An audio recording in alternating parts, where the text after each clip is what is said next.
sun goes down and the stars take flight. Marc D with the C's got the key to life.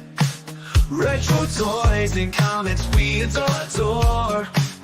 TV and movies, let's explore. Sunday Night Geekery, it's the place to be. With Marc D with a C, let your nerd run free. Old school vibes and stories untold. Tune in, tune out, let the magic unfold. Hey everyone, welcome to Sunday Night Geekery, issue 171. Sorry for the late start tonight. I was out playing mahjong with my wife and some friends. We had dinner, and I should have set the stream for like 10:30 anyway, knowing. But you know, all the ladies are like, "Oh, we got to get to work tomorrow. We're gonna stop early. You know, we won't go that late."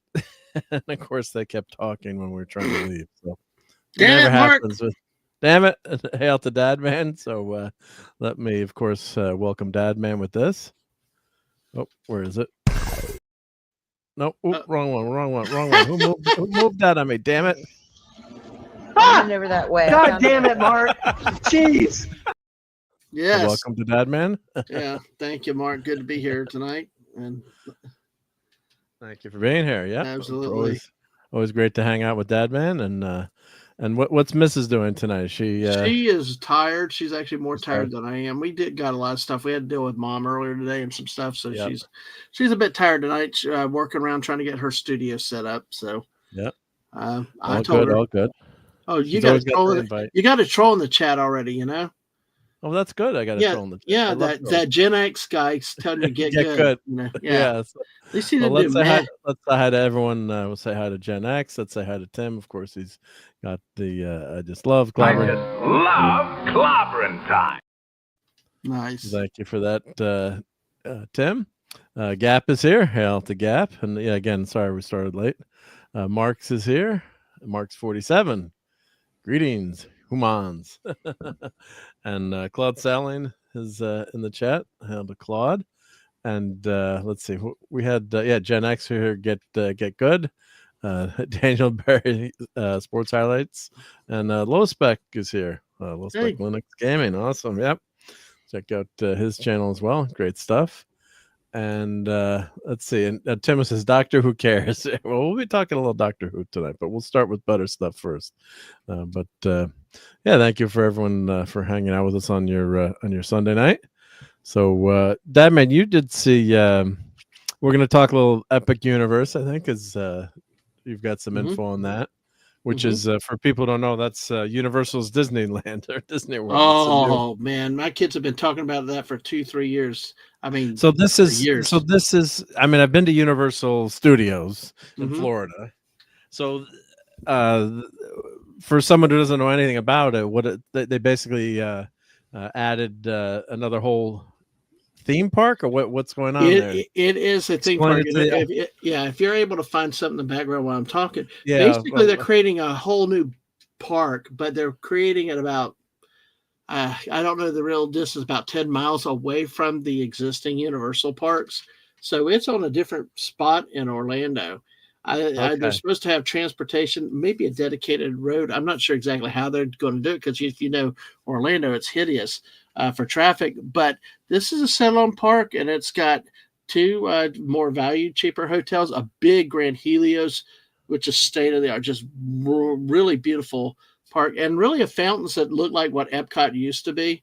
And then around that park, there's like 5 different worlds. There's it's going to be, so it's not continuous. No, it's not. It's completely separate location. So why didn't they probably just didn't have the spot to put it in, I'm assuming, right? They could build a lot more out in this area. It is visible from the Orange County Convention Center where they put it, and they actually, as I understand Florida, it, we're talking people. Yeah. Yes, and actually, as I understand, they have room for future expansions in there.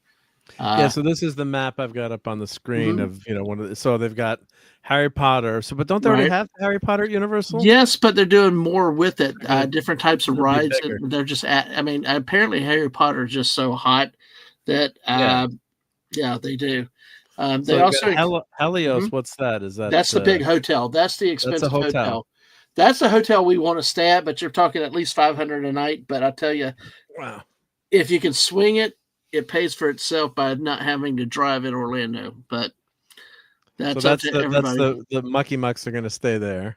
I'd like to be a Mucky Muck, but there are 2 other hotels. I'm not sure where they're located on the park, but they're on edge. Okay. And then a Dark Universe, I'm guessing that's the Mummy, Frankenstein. Yes, the classic Universal monsters. Yes, all those. They got some rides to support it. They actually have the windmill. The windmill from the Frankenstein movie that catches on fire. Yep. There's actually video out on YouTube and other spots where the influencers have showed it, and it really at night it's something. It's just the windmills going, and they start the flame on it, just like in the movie. They've reproduced that from the Frankenstein movie. Yep. Right, and it's a restaurant actually in this part. Wow, so Dark Universe is all the monsters and vampires and werewolves and right. Yeah. Will they have Abbott and Costello there, I hope? Meets the Mummy? No, but they actually have a walking invisible man. He's wrapped up in bandages and stuff like that, so you can actually meet and greet with him. Yeah, I saw the footage of the Invisible Man, which is pretty cool. So now is it a soft opening or what's happening there? Okay, they've had the opening for the influencers, the media, and all that stuff, that type of stuff that's going on. Starting on the 17th, I believe, is when pass holders get a preview. Oh, that's when Lorena Creole is going, I guess, because she's a pass holder. So right. She's going on Tuesday, I think she's going. Yeah, whichever. I'm not sure if it's Tuesday or Thursday, but it is this week that they start. We're going on the 28th, but but you do have to pay for it. Unlike some pass holder previews that are just kind of free. No, you pay like a 1-day admission. You're getting in earlier though before everyone else. Correct. Gets in. Yes, yeah. Hail to Brian Hepburn. Yep. Because they actually had offered originally months ago for pass holders first option on buying tickets when the park opens on May 22nd. But this is a park holder preview where they, give more of an access for the pass holders to actually come in before the official opening. It's kind of probably what I think, like you said, a soft opening. It's probably a way that they can get people in the park, test the systems, and they limit how many people can come in, so it's not as crazy. I hope they do. I hope they probably would. I would imagine. I couldn't believe we still got tickets, and they're doing it for like the course of a couple weeks, which was weird to me because I only figured maybe they picked 3, 4, 5, 6 days, but we had plenty of days to choose from. Of course, they're smart to do that. And let me say hi to Brogu. Hail to Brogu. Club Saline and Lemon Pie. Hey guys. Yep. Hello, Citrus. Sorry. Great to see you. So you Dark, and of course Super Nintendo World that says that's you don't need any more description than that. Celestial Park, what's that? Is that just I believe is more of a general area. Yeah, I think it's more of a general type of area. There's it has like a nighttime like a celestial coaster, which is really, really neat, pretty and starish. But the big ride, I believe, in that's like these 2 roller coasters that are running together simultaneously. Okay. So there's no real theme for that one. That's not that I've seen. Yeah. So and then Dragon Isle of Berk. What is that? Yep. Is that How to Tame Your Dragon? Yep. Exactly. And then timing that with the movie, so I guess that's a huge, massive roller coaster, which I'll never go on. Yes. Oh, come on, Mark! Damn it! I can't do them. Really? I can only do Wimpy. Well, of course, with my heart, I have a heart thing going too, so I can't go on. But I can go on Runaway Train. I love in Disney World because that's not like one of those crazy. I did do the Matterhorn one at Disney, which is probably the toughest. And of course, you think that Disney, when they had the first roller coaster, when they had Space Mountain, and like my parents thought it was like the most horrible ride ever. They were so frightened of it. I'm like, because in the dark, and when I did Space Mountain, I'm like, this is a joke. I mean, I loved it. It was fun, but it wasn't. Yeah. It's Space Mountain's not a scary roller coaster in any way, shape, or form. I mean, I don't know what you thought that. What do you think about Dad, man? About Space Mountain's pretty tame, right? Yeah, Yeah, exactly. At first, it scared the heck. I didn't ever want to do it, and then all of a sudden, it's fine. It's neat.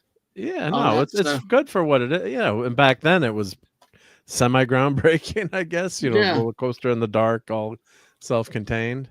Oh, exactly. So let's look at the maps. Let's see where this is on. Well, one thing before you move on too far with that, we'll look at the map too. Yeah. But one thing I sent you a message. If you're able to find it too, there is video going around YouTube a lot of the dragons. You know, you as an engineer would probably like it. They've got a lot of interactives. You know, remember we heard a lot of stuff at Galaxy's Edge. We're going to have robots and stuff. They actually have dragons walking out in the park. Crud. They're actually. Wow. No, I'm just fine. Let's just zoom out. So this is Epic Universe here. Right. And I guess Universal Nova Resort. So where this, this is. That's where the park is. That's is, super duper McDonald's. It's like the world's biggest McDonald's. Right, exactly. I'm just zooming out here. Yeah. Because you see how there's Icon Park, which has the big. So Walt Disney World Resort is here. Aha. So Disney's here. And this is Contemporary Magic Kingdom is right here. Yeah. So if you go to the right, you scoot across. Yeah. So you're Universal's up there itself. Up in that area should be Universal. Yeah. So it's not that far from Disney. And the convention center, like you said, is right here. Right. So the convention center's there. Wow. So it's right next to because if you pretty much come straight, if you take that almost straight north, you'll run to Universal. Right here. So Disney, of course, is a massive property. I mean, doesn't Disney own like this whole swath that I'm circling? That's what I think. Yeah. So Universal, they were able to buy up this section here and throw a theme park in here right next to the convention center. What was here before? Was there anything, or was there? No, that area has been undeveloped for the longest time, and then they just, Lockheed Martin's there. No, I'm just looking. Yeah, just see. I'd also heard a rumor Lockheed Martin may not be there that long, so that's another potential acquisition. Well, they would buy them out, or Disney would try to buy it, right? So prevent their expansion. But so this is Epic Universe part. This is Epic Universe under construction with Google. This is a cool picture with the Google. Oh man, I tell you, we did a drive-by back in December when they were doing some testing with the big roller coaster. I can't ever get. Coaster Chasers or something. Ang would know the name. Ang's been excited about this for years. We saw the roller coasters in the dark from like a mile away being tested back in December. It's so amazing. There's just so much excitement for this stuff and what we're seeing coming out. Poor Toad tripped today, but and one of the things, but this thing has been buzzing for years. So Top of Orlando, what's this? That's like just so a lot of these things this is like Top Golf, it looks like. Yeah, that's what Top it is. Golf. Yep. But a lot of these places could end up, getting bought out eventually or Grand Hilton. So that's a great Universal Boulevard. Now, how long ago did they buy this and start? I have no idea. This probably has been, this has been talked about for at least 3 or 4 years. Before they started construction. So you're probably 15 years this has been in the plans. They've got the convention, like you said, the convention center's there. So it's not size-wise, but of course, it's a theme park, so how big does it have to be? But I can imagine if they get rid of Lockheed Martin. Yeah, I wonder if you can find the Helios in there. It depends on when this was, though. The Helios would be down around here if I'm looking at and that's the hotel where you can actually just you stay in it, you can just exit out into the park, it sounds like.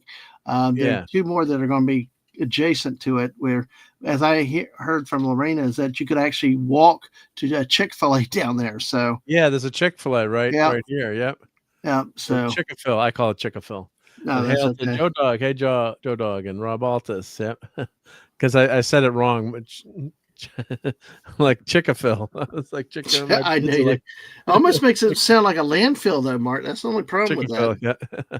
So it's right here. Now, but where's Universal Studios then? Okay, stop with your map. Go back to your, go back to the red dot.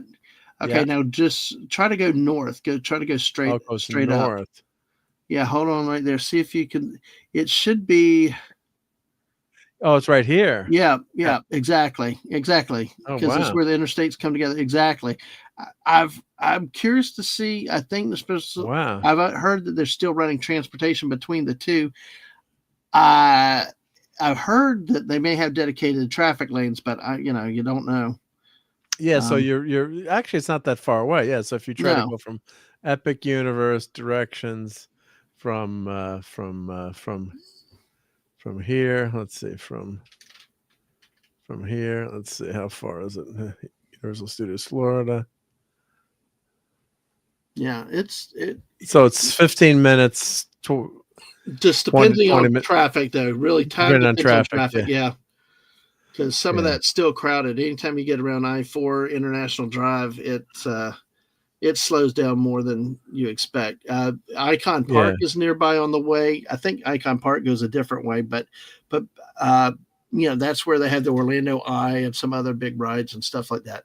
That right there, the Dark Universe. That's pretty cool. See, I thought Nintendo would be popular, but the people I know, our friends and mutuals and stuff, this Dark Universe is what people really seem to be excited about. The monsters, yeah. And Halloween, it's going to be kick-ass for Halloween too, right? Yeah. Oh yeah, absolutely. Well, this is neat. I won't show. It's a video, so I guess it's okay if I show it. I don't know. Well, we keep talking over it or something. Yeah. And we make it transformative, and yeah. So, it's so that's the finished version. Mm-hmm. I'm just going. These are on Google Photos for everyone to look. Yeah. And like I said, I've heard talk. I've heard talk cool. that they may have others. So you see that big running double roller coaster to the right, then the Helios. I mean, it's. So they're going more. They're going more traditional theme park in some areas, I guess, with big roller coasters. Although Disney does have the it used to be Rock and Roller Coaster. It's now going to be something with the Muppets. Now eventually. It's in a Muppet coaster or something now, or something like that. Yeah. So Disney has, but I guess that's their best roller coaster, right? In Florida, we'd say the Rock and Roller Coaster or whatever you'd call it. Yep. Oh yeah. Now see that? Yeah, exactly. But even down here, everybody. The thing is that Super Nintendo is a lot of excitement over here, even though they've been at other parks, because we've never had anything like this. As long as Universal's been around. I tell you, when I went into Epic Preview Store at City Walk, I was like, I understand the phrase "take my money," and it was like we finally got good Nintendo merchandise and stuff like that. So what's we'll have to I'll go through the attractions at Universal, but when I was there, I remember did they have a Terminator ride? Oh no, it was they did. They had a Terminator many years ago. They took Terminator and changed it to the Bourne Identity thing. There is a Transformers ride now. Yes, they used to have the Monsters Cafe, but they shut that down a couple years ago in preparation for this. Oh gosh, I'm looking forward to that roller coaster now. Do you love roller coasters? Or, I love roller coasters. Yes, but to the point is like Brian said there. Isla Burke is getting a lot of attention now, especially with the movie. They keep leaking out.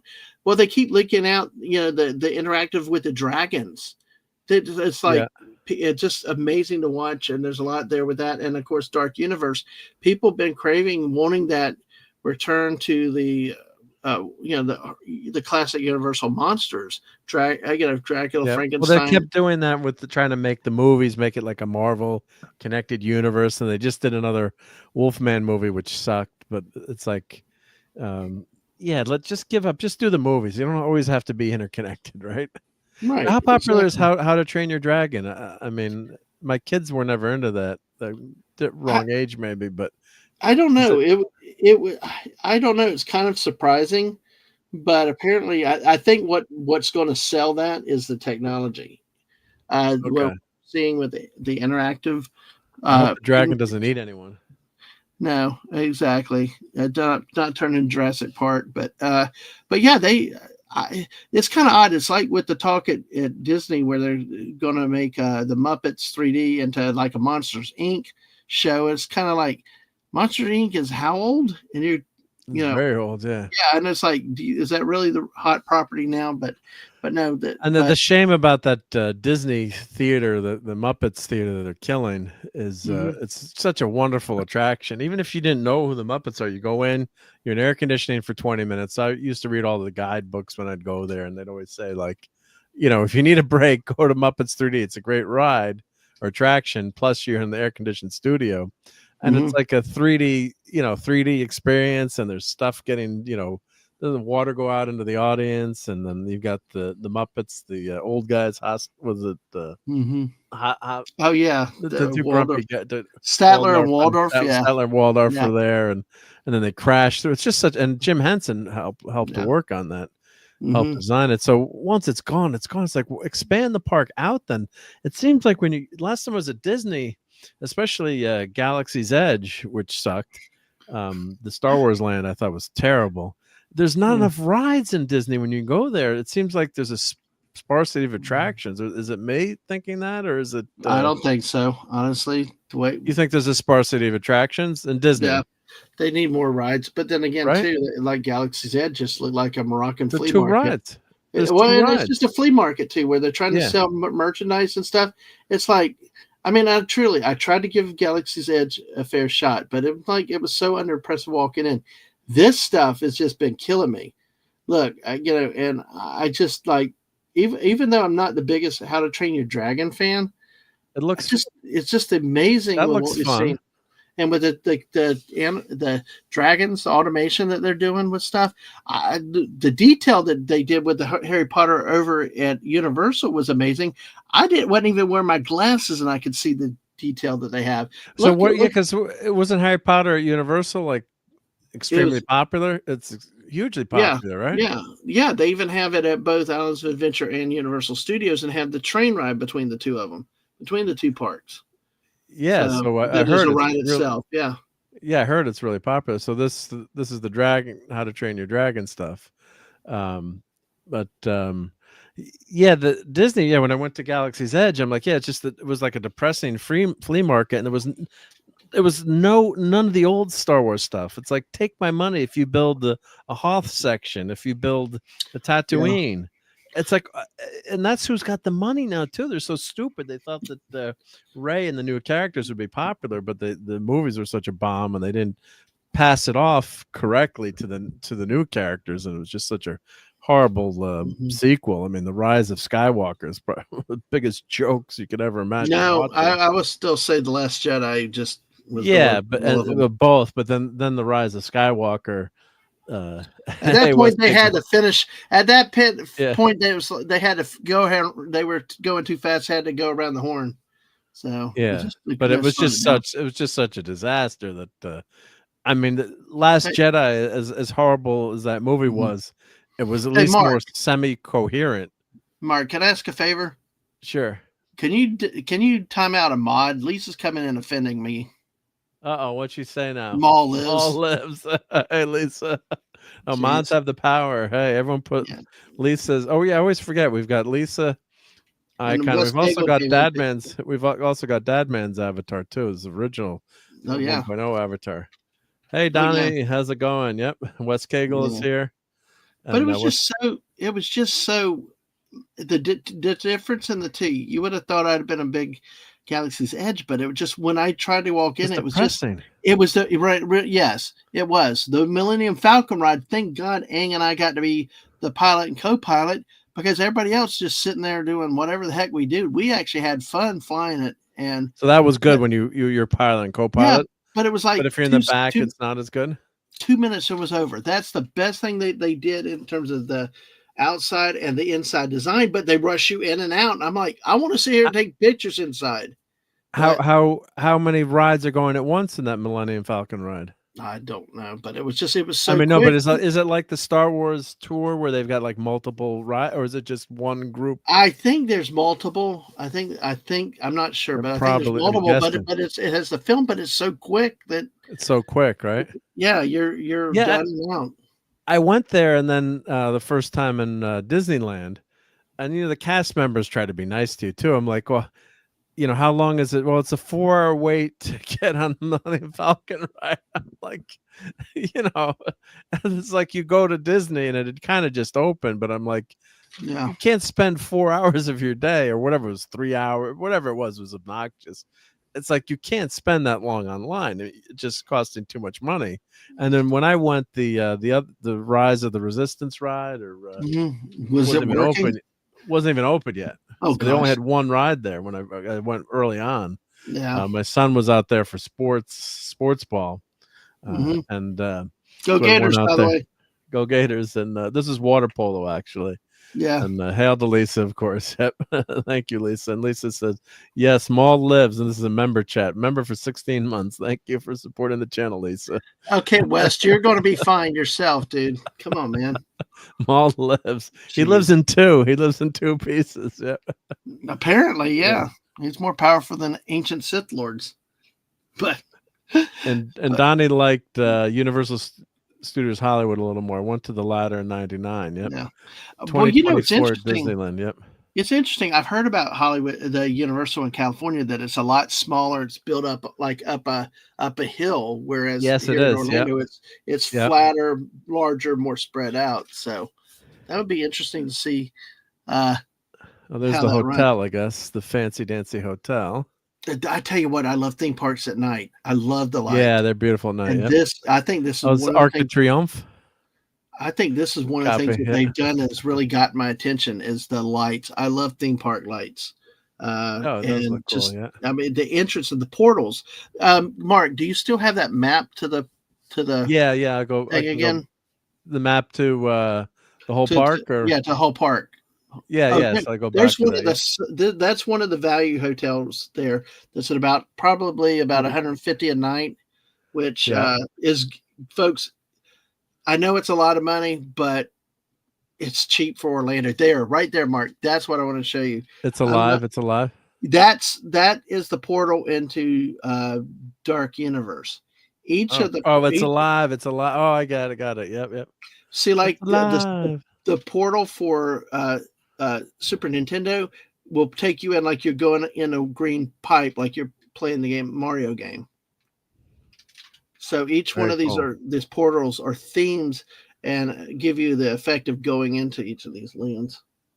Oh, Brian, thank you. He says Smuggler's Run, which is the Millennium Falcon ride, has 28 vehicles on a turntable system. Yeah, so that would make sense to have multiple. You'd have to. You'd have to get people. But even then, it was like a 2 or 3 hour. Wait, I don't know, maybe when it first opened, but I'm like, why don't they have like 3 or 4 Star Wars rides? And again, they got that daggum guy from the Rebels or the Poe Dameron. No, the Hatta guy. The why didn't they have Billy D. Williams or have Lando as the smuggler? You know, do something good like that. But now they got another anyway. Sorry. Yeah, but they should have at least 4 rides. Like do like a lightsaber, thing, or a couple of, or maybe a small roller coaster or something that's Star Wars. You're an X-wing fighter. It's like 2. You have that whole land, and there's 2 rides. It's like with all the people in that land, and they're it was those 2 rides. It's like they did it to have people buy stuff. It was really what it seemed like their emphasis was. But then when they did Toy Story Land, that had they had 3 rides over there. There's like a teacup type of ride. They actually, but see, the thing is, they had the Toy Story Mania, that 3D interactive shooting game, and they had Slinky Dog Ride. They put great rides in those. That at Hollywood Studios, when they added to Toy Story Land, they did it right. They came up with some good stuff. And then the other, of course, and then of course the Tron ride took forever at Magic Kingdom. But they say one of the problems with it is, based on the one in Tokyo, but it's like in a minute you're done. It's Which so ride? Fast. The Tron ride at Magic Kingdom. Okay. Yep. Yeah. Because when you walk in the Magic Kingdom, there's like a lot of small little rides too. Like there's Disney's Magical Philharmonic. There's the Snow White ride. Then you got the frog. What's the runaway? No, it's the frog. The frog that goes nuts with the ride. Oh God, I'm trying to. Mr. Toad's Wild Ride. Yeah. They took that out of Orlando years ago. Oh, they took that out. That's right. Yeah, people. Yeah, because we now have Winnie the Pooh. Yeah, Mrs. was fed up with that. She's like. But you had a lot of like little small rides, like the Peter Pan ride, but like they weren't, e-ticket rides, but they were, rides that you could do something with, and maybe it's a half hour, it would take a half hour of your time, but when you go to Galaxy's Edge and there's two rides. Yeah, Brian says they nerfed Galaxy's Edge. Yeah. Absolutely. Brian had another comment down there about Yeah, his son sending the video. Yeah, I'm seeing that now. Yeah, my that son sent me Constellation videos. Carousel. Yeah. That thing is amazing, Mark. If you can find that at some point, it's like that this park is going to be beautiful. Well, we've got our plan. We're going to go to Nintendo first in the morning and daylights, but we want to hit Dark Universe at night. Get the full creepy and the lights and stuff like that from that. Well, hail to Jonathan Conroy. Hello. So, is this going to be full admission to one, or it's like you pay to get in and that's it, or is it going to be separate tickets like Disney's Epcot and I don't know if they've ever announced a unifying ticket package yet. I think they're probably trying to still get it off the ground. Like for us, for the pass holders, we had to pay for a separate ticket. What they did months ago is they offered pass holders first shot at one-day admissions before they opened it to the general public. No, but my question is, you have to buy a ticket to Super Nintendo World? No. It's one park. It's one park. It's one park. You get to go everywhere with one park. Yep. One park. You go there. Yeah, it's not like Animal Kingdom and Epcot. Oh, no. These are think of it like Magic Kingdom, where there's like different pavilions. Yeah. So Disney, of course, they've got the other parks, so you're here.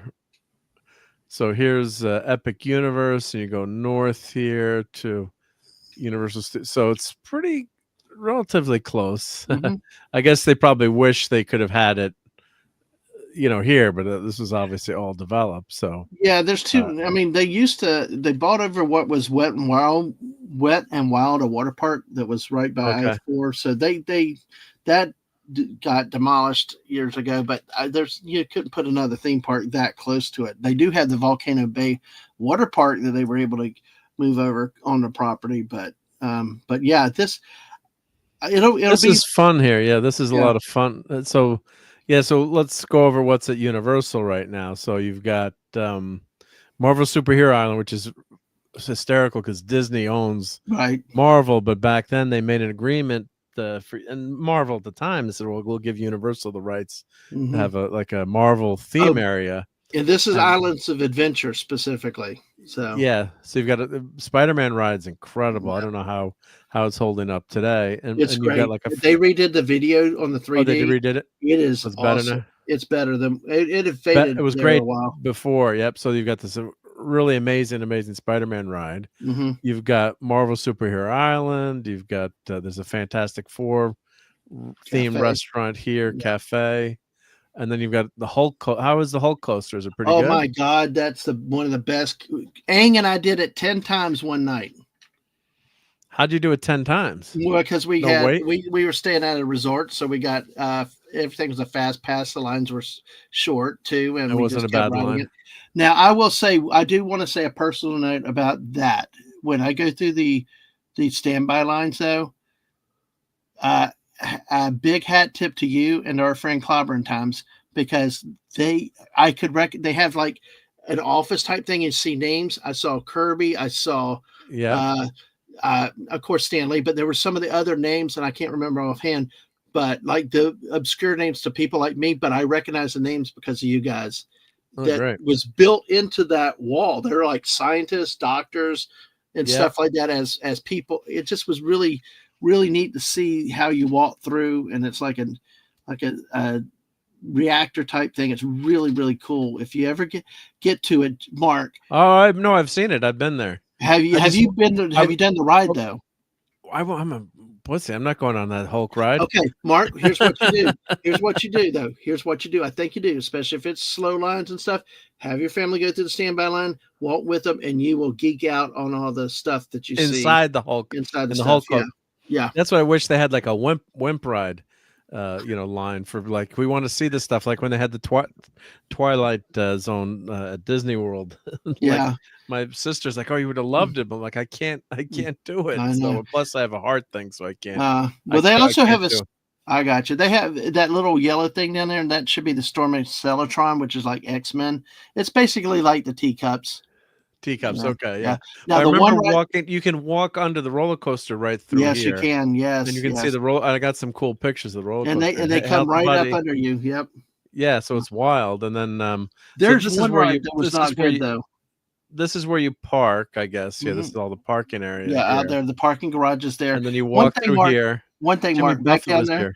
Yep. Mark, go back down just a little bit. Stop right there. I Yep. think. Dr. You see, Doom. Doctor Doom sucks though. It That's really. just the drop. That's just the It's just, drop. and they take you up one time and you drop. It's the lamest ride ever. But you know what? We do remember Mrs. and I. We used to go there before the parking garages because if you go back over the parking garage area, Yeah. you used none of. Oh yeah, there's Fantastic Four Cafe. Fantastic Four Cafe. Yep, I had lunch there. Yep. Yeah, absolutely. And we got They have some a fantastic great car there. meet and greets with characters down in there. That is awesome.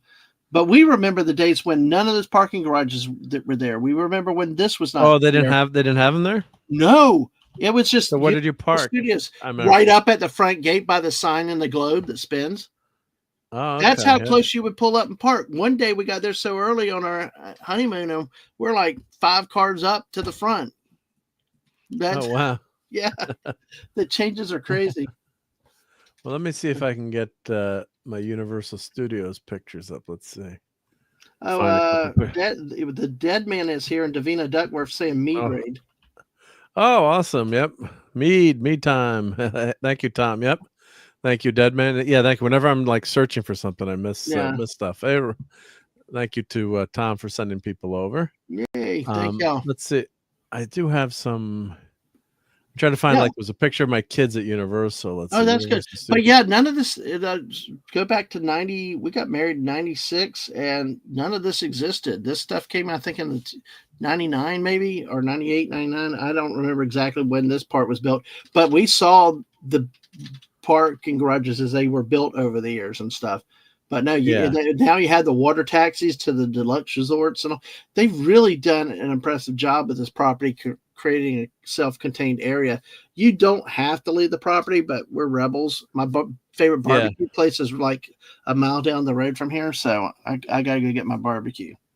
But you know, it's really cool. And then because like you said, this is the Marvel superhero island, and then there's this is me there in yay. When was this? In 2007, I guess. Yep. So 2007. That's in that fantastic car. Nice. I guess we asked someone to take the picture. My kids will kill me for having to show this, but it's too bad. There you go. They're not here. There's his son with Cyclops. Yep. Yeah. And he's 26 now. You know, working. Hey Tom, how's it going? Yep. Thank you for sending people on over. Yep. So so this was, but it was just like when you went to Galaxy's Edge, there were no characters walking around, which was such there a bummer. There was that Rebel Spy. Well, there was that Rebel Spy, and then I guess Fantastic Cafe there. Emo Boy would come out every once in a while with some stormtroopers, but it was so lame. Yeah. And this is where you walk under the coaster. Yes, there's for me to see that Fantastic Four stuff, I was like, well, wow. See, what's interesting, that nets to catch anything that falls off as a precautionary thing to do everybody down there. Even though you're supposed to put everything in your lockers, you have to go through metal detectors, but you do? They do put you through a metal detector? They got to, you'll beep. They're warned you down. Oh, like they want someone's phone flying off, or so you have to put it in a lockers. They have the free lockers nearby. Yep. Hey, Phoenix Night. Oh, they don't. It's free. They don't give you. Yeah, there's a key there. Yep. It was wild to see that coaster go by. Yep. So there's the Fantastic Four. Yeah. So the crazy thing is Universal's got the Fantastic Four stuff. You know, I will say every time I went there and I passed out, I thought of Cloppy, especially with seeing the thing up there all the time. I love this. One of my favorite pictures with kids with Captain America. Yep. I think. Do I get one with Nicole's eyes open? I think probably with AI I could have her open her eyes now. But yeah, her eyes were kind of. Or Spider-Man. The Spider-Mans are usually really cool. You know, with the way they act. I mean, they really get into it and pose for everybody. Yeah, this guy was fun. Yeah, it was Cyclops. Yep. We did get Dr. Doom one time at night. Oh, Dr. Doom was cool. Yeah. I mean, and this was before Disney bought Marvel, so. Right. So this was, and I have no idea what are in these pictures. They're gonna kill me for showing these pictures, but it's Proud Papa night. Probably, yeah. Mark might not be able to ride the roller coasters, but he likes theme parks. So. And Nicole's, yeah. I'm trying to see if we had. I was trying to see if they had a picture of. Now you didn't have any problem with the motion simulator like Spider-Man, though, did you? No, it was great. Yeah. Oh, yeah. That's I want to show the Spider-Man pictures. Ah, yes. Spider-Man, as our friends say. Yep. So, we got the paid to do the photo, so then it does the background. Mm-hmm. Yeah. So this is fun. Yeah. So you got the kids, and then I think I'm just taking the picture there. Ah, there you go. You got in. I got in. Yep. And I got a fanny sack. Very cool fanny sack. The man purse for theme parks, man. For theme parks. Yep. I'm rocking that, which is actually was pretty helpful to have on those trips. Yep. Well, you know what I love though with Universal though, because they use cards and stuff, and now they've gone to more of a photo ID type thing where they take your picture for admission. Yeah, they're big with the lanyards. Okay, meaning I can put my driver's license, my room card that has charging privileges, a credit card, and a $20 bill in it, and I don't have to go through security. Oh, that is how good that. I mean, you don't even have to carry a pack anymore. I mean, it's like you can skip security and everything else. You just have to stuff the because they can skip lanyard. Yeah, they can scan you. Yeah, yeah. Well, when you ride the helicopter, you just when you ride the roller coasters, you just tuck it in so it doesn't fly. But yeah. Exactly. So I think well, I'll pull it back, but yeah. So it was. I wanted to get that picture of the Spider-Man picture. Let me pull it back because there's a that's Seuss. That's Cat in the Hat. Yeah, this is Cat in the Hat. But let me see if I can. Let's see if I had that Spider-Man picture. Yeah, because folks, what Mark was just showing there is Seuss Landing. It's committed. Yeah. It's the Dr. Seuss. You got a carousel. I got Cat and Hat ride, One Fish, Two Fish, and they actually they have a little train ride above this in the sky, and a couple restaurants there. So, yeah, it was fun. I'll just show them. No one cares yet. I was trying not to show too many. You get bored of the family pictures, but it's all good, Mark. Yeah. But this was a fun, like in Galaxy's Edge, they should have had just a few more of these. They could have done a few silly rides that weren't that crazy. You know what I love about this ride? I love to fly it around where misses or the kids got wet, make them so mad. Yeah, right. Of course, in the summer, you're like, yeah, the water's fine. And John Evan, retro guy, says, "What do you think? Do you think James Cameron's Spider-Man would have been the big hit at the box office is made? What about an Iron Man movie in the '90s?" Well, I think Cameron's Spider-Man, I think, would have been good. I remember the big controversy was his organic web shooters, which they actually ended up doing in the regular the first Spider-Man movie. But I think that it would have been a hit. I think James Cameron knows his stuff, so. I think it would have worked. I mean, it wouldn't have been, oh, look at that ice cream there. Would it have developed into the Marvel universe that we, know and love? I guess not. But, Iron Man was you're asking about Iron Man. That was so critical to Disney's, the Disney Marvel studios at the time taking off. Without Iron Man, and the Hulk movie technically was the first movie. And that was really, well done. The Edward Norton movie. And I guess probably helped not having Spider-Man maybe not be such a huge success initially, early on with their IP, so they had to wait until they did those Spider-Man movies much later when they were on better financial footing. And but it was a big risk when they did that Iron Man movie and the Hulk. They went out on their own, and you got to give them a lot of credit. And they developed that movie studio. They did those movies on their own without going to a big studio. So they were on their own studio. So the whole company could have gone under too. And they had been bankrupt before too. Perlmutter and Toy Biz had bought Marvel out at one point. So yeah, if you read about it, there's that whole history there. But I think And the tech too wasn't as good too as CGI, so they might not have been able to pull it off. Plus, you wouldn't have had Robert Downey Jr. I mean, he was a wreck in the '90s, so he got kicked off of Ally McBeal, and so the stars all aligned at that point too. So I think that was a big part of that. It's kind of like he was born to play that Iron Man character. Right? I think, and without that, it's kind of like Jack Black. I thought Jack Black was not going to work in Minecraft. I'm like, dear God, not him again.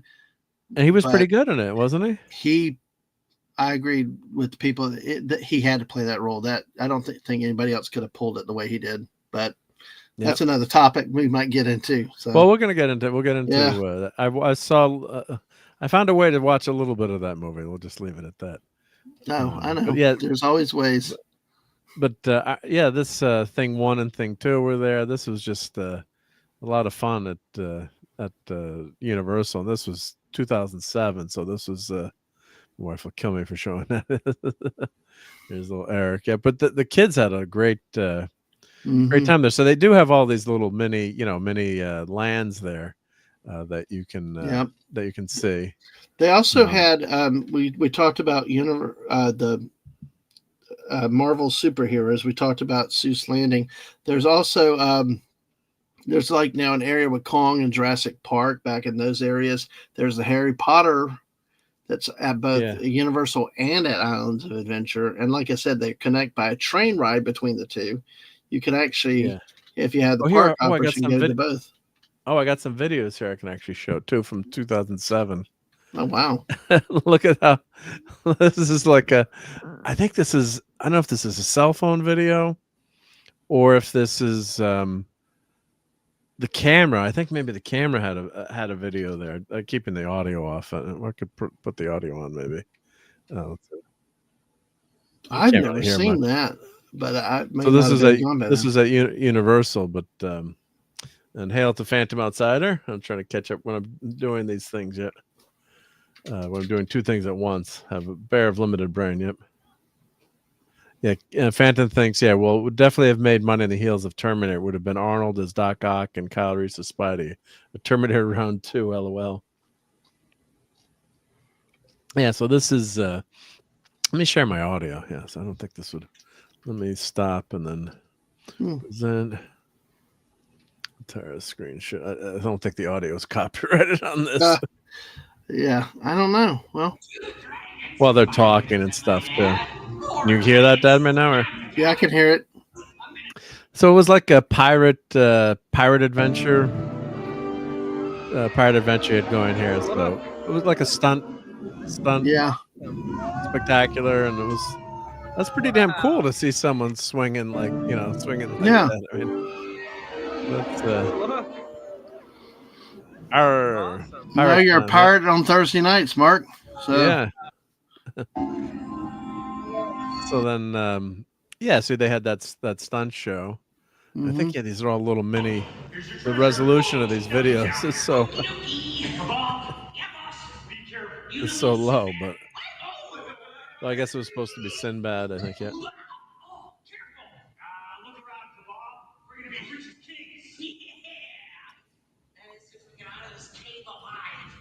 But I know the kids had a lot of fun at Universal, but we did too. We've been back a few times. This was the first time we were there, and I think, I don't know, when did Universal open? Which one, Universal or the new one? Back the first one, yeah. Let me see. Isle of Adventure. Yeah. Or was Universal and then Isle of Adventure? Universal was probably early 90s, I think. Okay, and then they did Islands of Adventure. Oh, so it was an expansion. Okay. Yeah, and along those times they were building those parking garages because, like I said, they used to park right by the Globe, before they started building the garages. Okay, yep. Yes, Brian was surprised they still have Waterworld there. Waterworld, that stunt spectacular was phenomenal. My God. And I think Waterworld's got a big...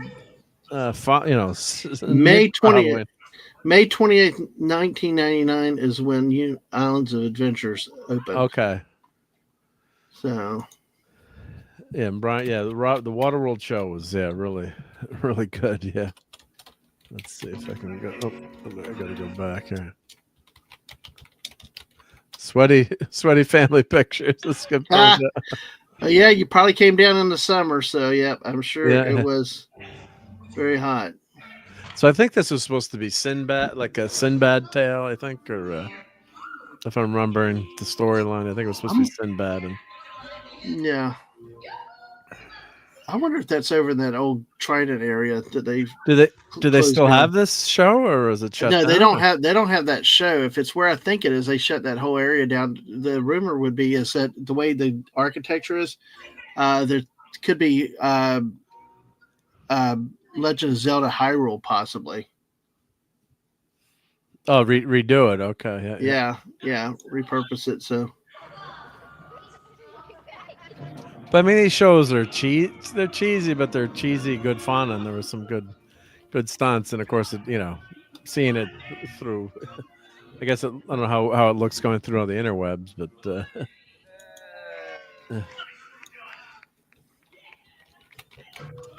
the kids had fun. Yeah. I don't think I haven't looked in these in 20 plus years. You forget that you have them. Skip. I don't realize how many I had to skip. Skip through. Yep. Yeah. Wow, how many movies did I take of this? So let's keep going. It could be well, it's funny. Night. It's funny that Universal Florida itself opened June 7, 1990. So of course that to 9 years later they opened Islands of Adventure. So this is I'd say this is the first new theme park in 20, 30 years. Wow. In the area, so it's really interesting. They did open Volcano Bay in 2017, but that's adjacent to the original park. So you've never seen this ride or heard of this attraction, Badman? No, I didn't. I was not a show guy. A lot of stuff. My kids were riders. We wanted to jump on the next roller coaster ride. Well, yeah, but see how tired they are. They needed a break. Yeah. Yeah. I know that. The cast of the stunt show, and then they were signing. They always sign all the books, right? They sign the autographs. Yeah. They're really friendly though. Then they take a picture. Yeah. Yeah, they stay in character for the picture, but they do a good job interacting with the kids, especially. Yeah. No, they had the kids enjoyed that. Yeah. Trying to see what. Wow, you got 82 people watching on. Yeah. Well, thank you for the mead raid. Yeah. So I'm trying to see what. Just flip through. Oh, I think I have a picture of the Hulk. This is the Hulk coaster. Yes. So here's the Hulk coaster going through. Dude, that's crazy. That coaster. One of the better additions they've done to this ride. In the old days, they didn't really have the music, but they've upgraded it over the years. Changed like the initial part where they shoot you off. See that tube going up. Normally most roller coasters you go up and then you go slowly until they get to the top, and then you crawl over and fall, where the back has to catch up to the front. No, you get about halfway up and then it shoots you. It's like a rock and roller coaster. You're just shot off and you're coming down like that. But one thing that they did, you go in the water, right? Your head, it's close, but that Marvel's the Avengers theme song music type stuff. Oh God, I'm looking at that. I'm like, God, Mark, you can do that, man. I will eat 3 clam pizzas if you rode that with me. Well, my doctor wouldn't be too happy with me if I did, but yeah.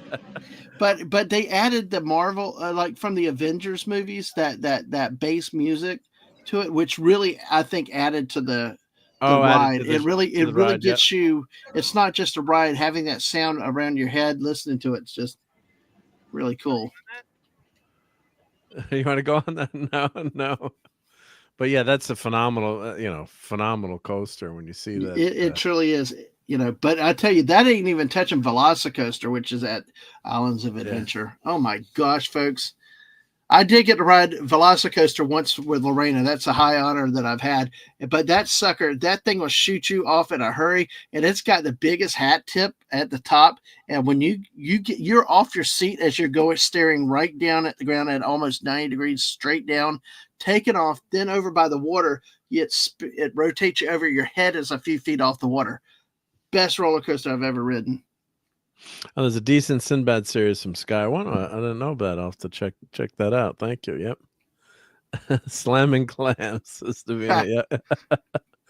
Oh, the clam pizza. Yep. But yeah, so that was 2007 when we went there. But that's the good original Fantastic Four right there. Yeah. I will not go into We're what going to I'm talk saying about that the tonight other. a little bit. Yeah. We'll talk maybe a little bit. And Margaritaville, of course, which we love. Over at City Walk. Yeah. So it's really neat. That was it was a Toonland, a Beetle Bailey. Yes, cartoon. Yeah, there's a Popeye. Do they still have River that? Raft. Yep, they got all that in there. There's a Dagwood sandwich place. You got Popeye Bilge Raft Ride.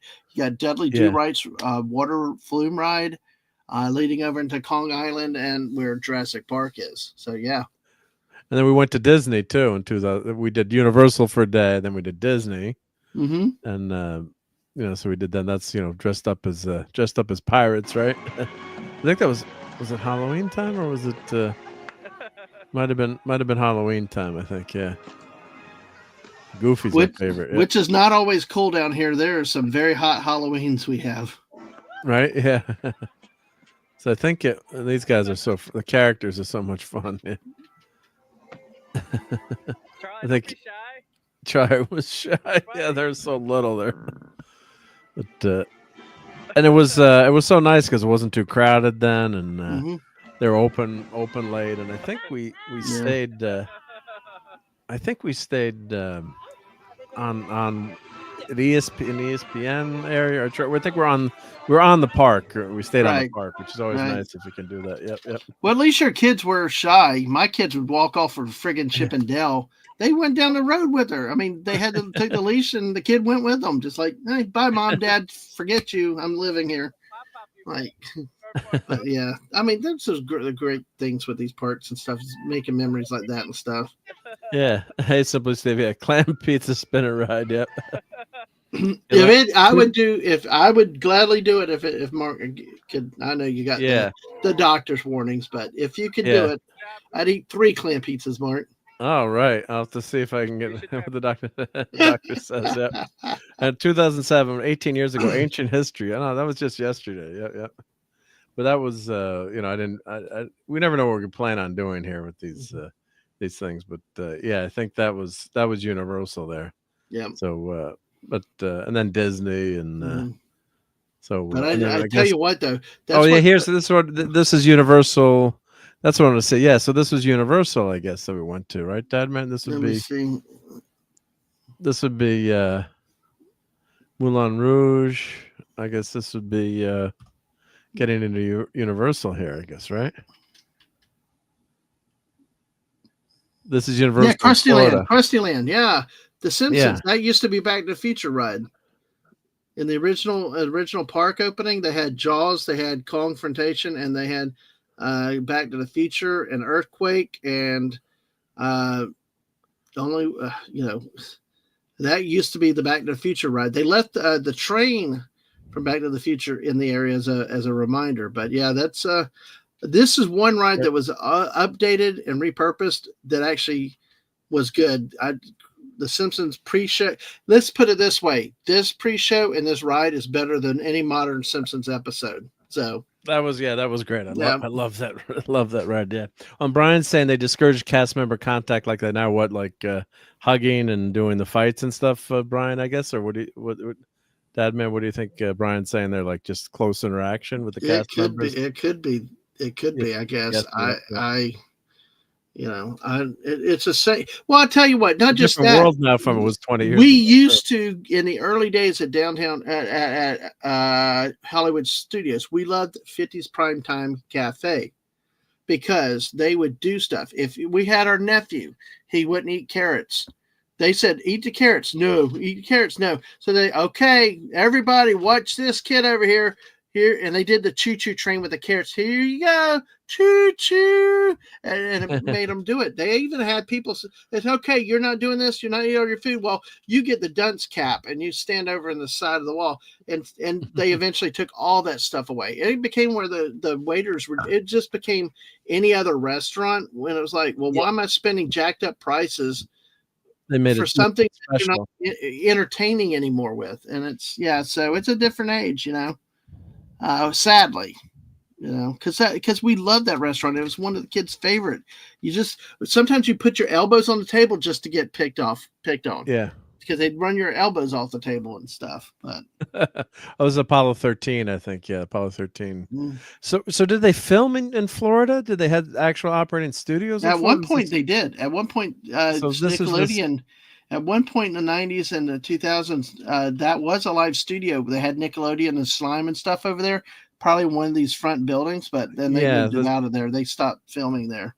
So they just use it as a theme park now. Yeah. So you take this big escalator down to get to Universal, and this is where they had the Transformers ride, which was really good. Yep. Yeah, they do good. So are they duplicating?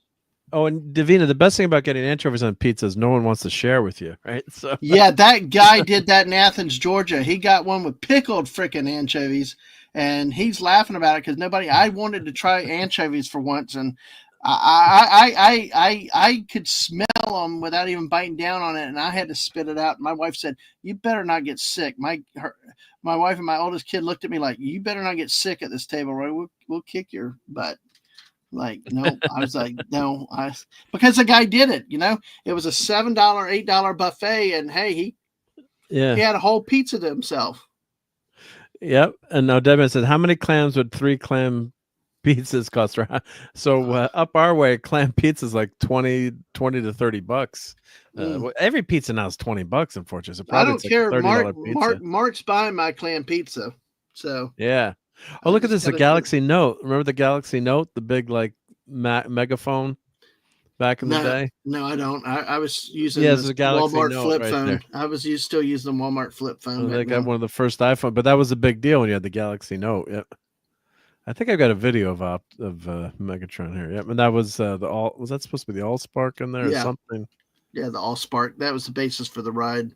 So the pre-show was pretty damn good there. It was. It really was. And they had the characters out. Like, that's what Galaxy's Edge was lacking. Like, there was no oomph to it. Like, there should have been characters out all the time. Whenever you went, Universal was a character out or something. Something was happening. Something was going on. Taking it back to Epic Universe about to be open, that's why How to Train Your Dragon. They've got these animatronic dragons out there. What the talk about what's happening to Galaxy's Edge is you'd have robots, droids, you'd have more an interactive experience, which I think apparently what little they did end up with went into the hotel, which busted. It was not out in the park because the people were looking for that interaction in Galaxy's Edge, and it was never delivered. Yeah. So that I think, and back to the thing of the Epic Universe, that's what's got people excited. Yeah, seeing we'll get Toad in real life and other stuff like that. Yeah, the interaction. I think this is the actual car. I think this was the car from Back to the Future. I can't. Mm-hmm. I can't remember. Now, are you talking California or Florida? This is Florida. I'm in Florida here now. Yeah. No, you might have saw stuff when I didn't go or something. I think this was, there's the Jaws. They're talking. Yeah, the Jaws ride was great. Yeah, I think this was in Florida. I think this was.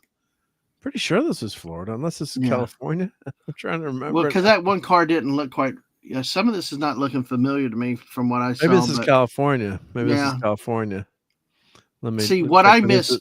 Oh yeah, because we didn't have any Battlestar Galactica stuff where we were. Let me just check real quick here. Where was this? Yeah. Oh, this is Hollywood. Oh, this is in Hollywood. Yep. Yeah. Yeah, because some of that I'm not recognizing. Yeah, but that's cool. So see, I'd love to go to California and see what we don't get over here. Yeah. So this was how. Yeah. So Brian mentioned, Jaws was here in Florida, but I don't think over there. But they had Confrontation, which was a cable car type thing, not like the modern rides are. And then of course Jaws was a boat ride. Oh gosh, the fire on that thing was so cool. If you like fire. And then of course Earthquake, which is back to the Charlton Heston movie. They recreated that scene with you in a subway car, and and then of course Back to the Future. Those are the four. E.T. is still there. E.T. is the only ride that's still operating. Yes, and they cleaned that up a lot. The Cylon, I have to say, look really impressive. The old school Cylon with this lighting and weathering, and it's scary in person. You see this, especially as tall as it is.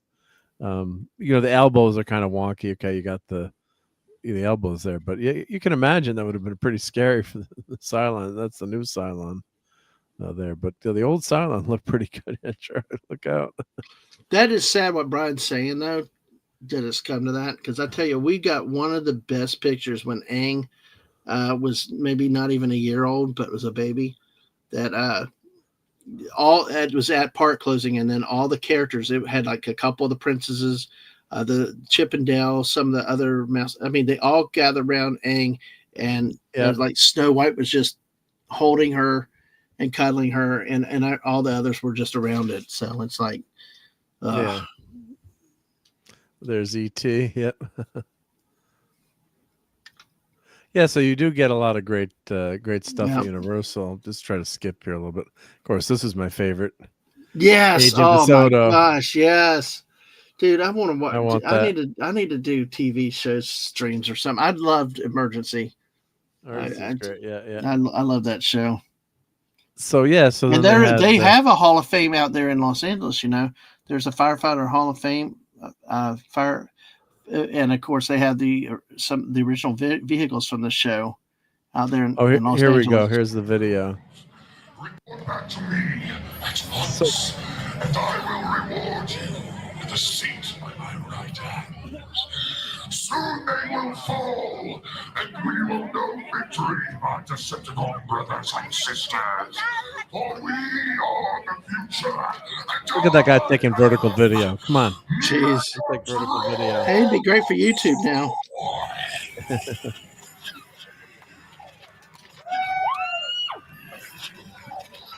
That's just great.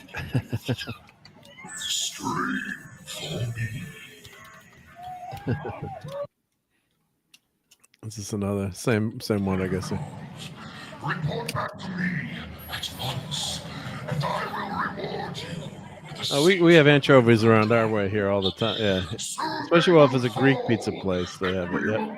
Victory, my Decepticon brothers and sisters. For we are the future, and I am Megatron.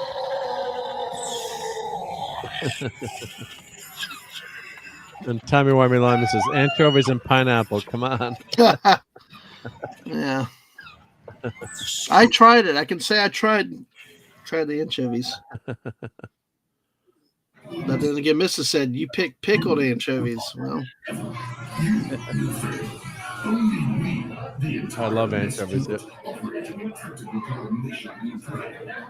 What do you not love that's smelly, Mark? Smelly or slimy? You love clams. You love. Oh gosh. Well, we had cherry ice cream tonight. I wouldn't eat it because it had the cherries in it. You'll eat clams, and I don't mind fried clams, but you'll eat clams like mussels, and you'll eat no cherries and anchovies, but you won't eat cherry ice cream with cherries in it. Okay. Look, and I got to meet Marilyn Monroe. Clam pizza is an abomination to real pizza. Come on, Phantom. If you had clam pizza in New Haven, come on. You wouldn't say that. Yep. Let's see. Do I have any more videos here? Yes, Marilyn Monroe. Yep. But it was just, there was a lot. This is even, so Universal has been doing really well, Dad Man, you would say, relative to Disney, just for, Station 51. Yeah. Gage and DeSoto. Yep. Yeah. They named it after, 50. Well, it was a fictional station. It was a real station, but the number wasn't 51. So I think they used a real fire station for the footage. Real fire station, but yeah, that's cool. It's as close as you could get. It was this fascinating story behind that whole show. That it was based on the real thing, that Wadsworth Townsend Act and the early days of paramedic programs and stuff. There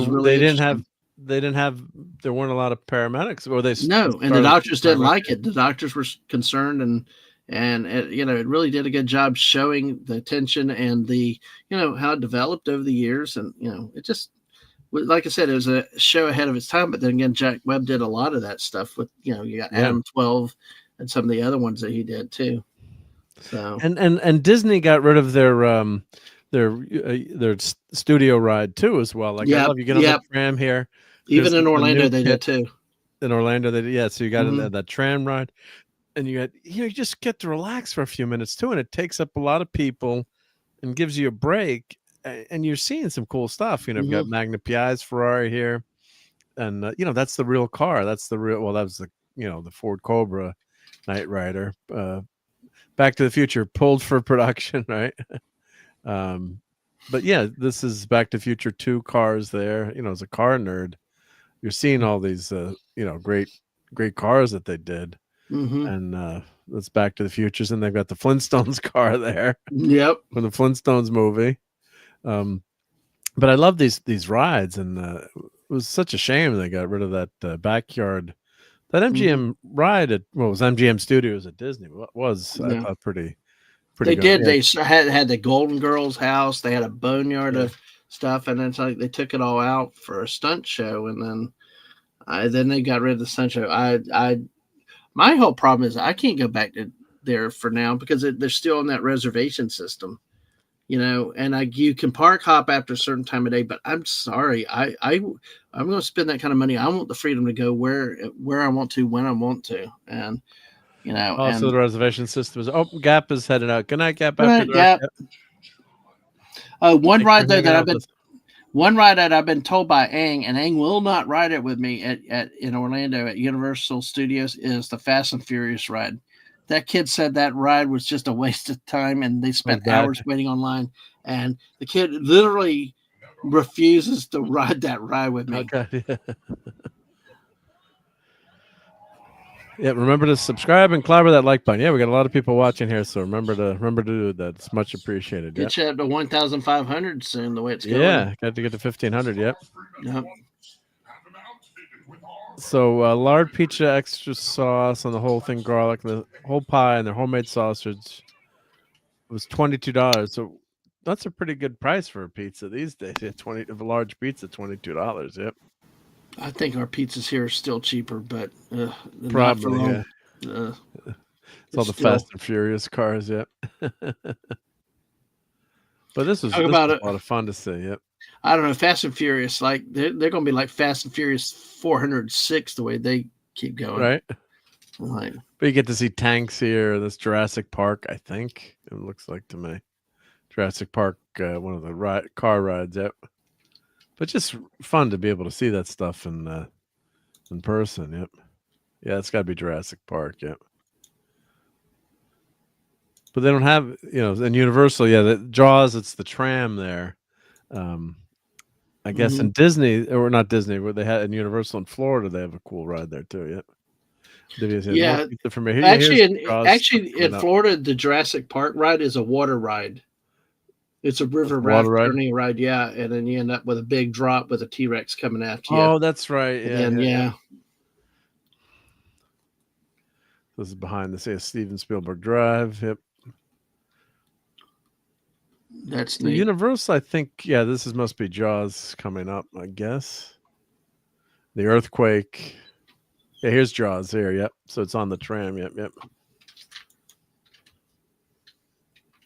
And Deadman's it's the actual car in Florida, and probably the Back to the Future car. I'm thinking, yep. So this was fun with the Jaws. It's just the robot, but obviously it's a robot. Yeah, help shark. Yeah, Amity Island. Yep, which is filmed in Nantucket, in Massachusetts. Yep. I guess I didn't get I thought I had a movie of the shark coming up. I guess not. But Bates Motel. But see, the Universal Florida ride was actually all in the water. You were in a boat in the water, and the shark would come up at you and stuff like that. You were in the ride with it, not just watching on a tour like that. Yeah. So I think that this was just that's not Jaws. I guess they're just making a movie. Yeah, showing how they made a movie with.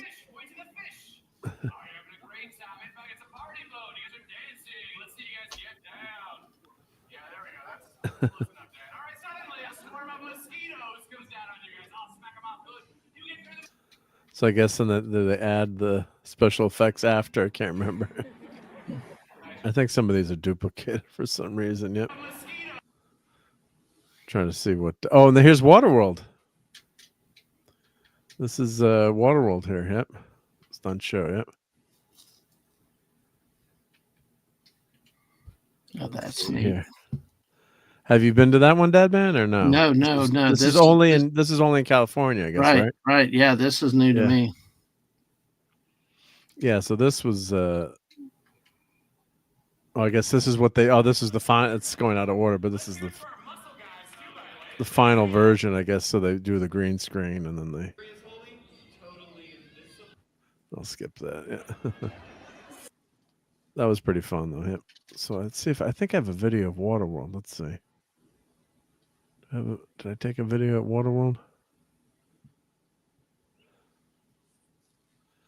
Oh, that's inside. Yeah. Oh, this is with ancient CGI back then. Yeah. Like, wow, look how amazing that is. Yep.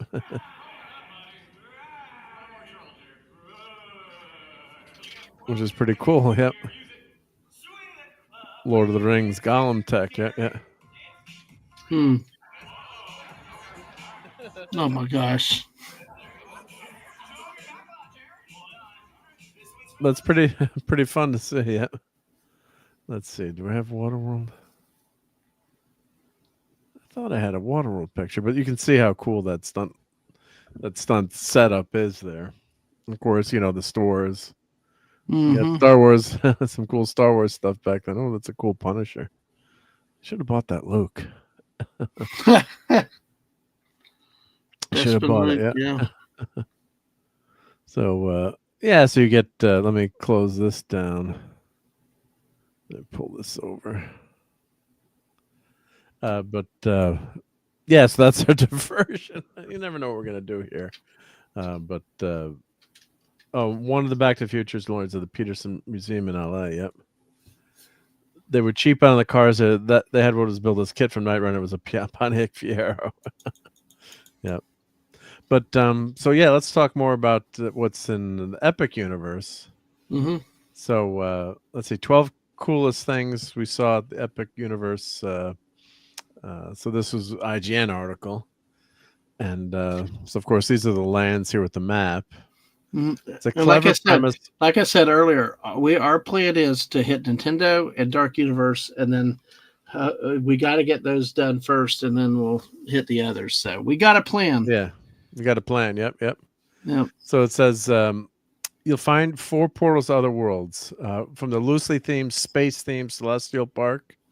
Though lacking the hyper-immersive theme of the other worlds, the original Celestial Park has dazzling bright fountain statues and well-manicured gardens, making it nice enough to stroll through between portals and smartly laid out to make it easier to get wherever you want to go. So was that, you said they bought an existing theme park there? Or No.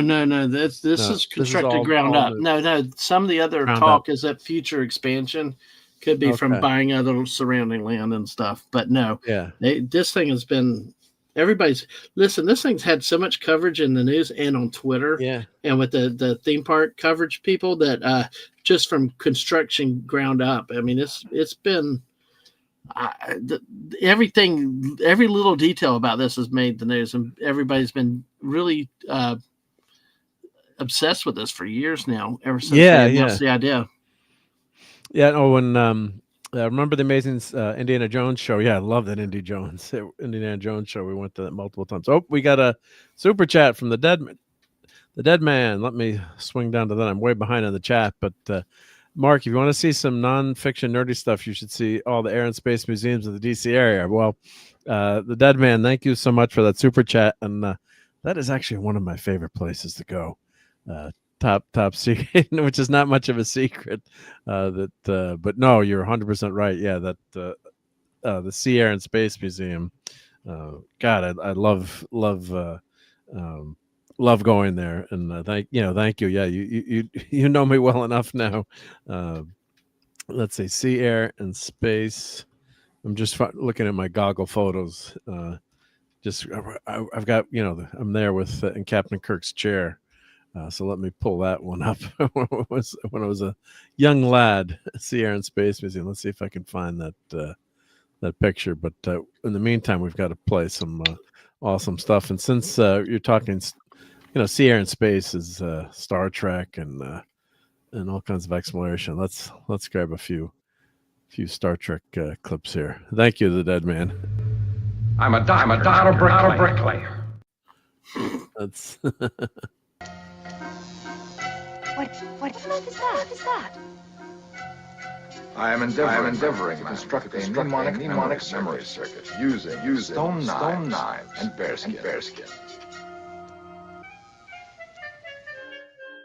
You cooperate with us, maybe we'll cut you in for a piece of the action. Hello, computer. Mr. Lovey-Dovey. Lovey-dovey. On the head. Get a light. Try not loud. It's just a TV show. Thank you, the dead man. Yeah, that's classic. Yeah. Let's see. Let me find. Oh, I gotta find DC. DC Museum. If I just do a search there, I just want to find that. Oh, I think I have that separately up on my saved on my hard drive, but I think I've shown that before, maybe. But yeah, just a great place to go. Yep. So they're saying here that these portals. I'll try to do two things at once. Let's see if that works out. But that portal, I guess they're saying you walk through that portal, and it's a lot of fun to go through that. And yeah, because like I said, Mario is supposed to be like going through a green pipe. It's all colored, and I think there's an escalator. It's like you're going through, you're not just walking like Galaxy's Edge where you walk through a dark tunnel, then you're magically in whatever. The whole thing inside is supposed to be lit up or different. Like it gets dark when you go into dark universe and stuff. It'll be interesting to see how it looks in the daytime. But at night, it's going to be fabulous, I can imagine. Let's see where's this? Oh, here. Let's see. Where's this picture here? Okay. I'm safe to pull this over here. Let me do this here for a second. Let me pull this over. Oh, wrong one. That's why we all need producers here. Yep. Oh, exactly. But hey, that's why we got here. Yeah, go ahead. I just want to pull this up and show this. Let's see here. So let me share a screen. This is my good friend Brian. Look at that cool shirt I'm wearing. So that's the Star Trek exhibit in the Sea, Air, and Space Museum. Nice. I guess that's early 90s. I think it was early 90s, late 80s. I can't remember the exact date. I probably have the picture. And there's me in Captain Kirk's chair. That's not the chair, but yeah. So that's God. Well, I look like a freaking doofus in this picture. But, we all do when we're young. Yeah, I was like, look back. Yeah, just don't look good. Look like a doofus. Come on. And the transporter. Yep. And there's the Enterprise. So I guess it was an Enterprise exhibit they had there. Yep. That's nice. Oh, those are other pictures. Yep. So yeah, those were a lot of that was a lot of fun to go to DC and go to that museum. Yep. No, yeah, catch up on the comments here. Yep. Oh, and Davina says, the Fast and Furious cars got cheaper after the first movie because the studio only paid for looks, not performance. Yep. So so we've got this main portal, I guess, and then this coaster. I mean, you love coasters, obviously, as you're doing this. So absolutely, yeah. Some of these coasters look really long too. They do. That dual one in Celestial Park is really, really a long one as these go. But I don't know a lot about them. I just know that there's some rides there, and I'll have to ride them and see to get the full experience. To tell you about it later, but it looks good. I just love, like I said, I love the roller coasters. But yeah, this one. Yeah, look how big this coaster looks. Big, yeah. Mm-hmm. It's sure a little cliche to include the park's signature coaster, but it really was so memorable. I grew up in Florida, so I've been to a lot of coasters. Jurassic World Velocicoaster. That was good, the Velocicoaster, or not good? Oh, it's the best roller. It's the best yet. That thing is so fast. Actually, my lanyard snapped one night, but fortunately, it was pinned in the seat under my shirt, so it didn't fly off. I had my driver's license and my credit card, so it was like that thing was so fast. And at the top, at the hat tip, you want the first seat or two, because if you're in the front row, you look straight down. It's nearly 90 degrees straight down, that drop up there. The back does not slow down much at all on this ride. It is so fast, but that look straight down is awesome. And then, like I said, when you corkscrew over the water, your head's like right off the water. What a wonderful ride. Yeah.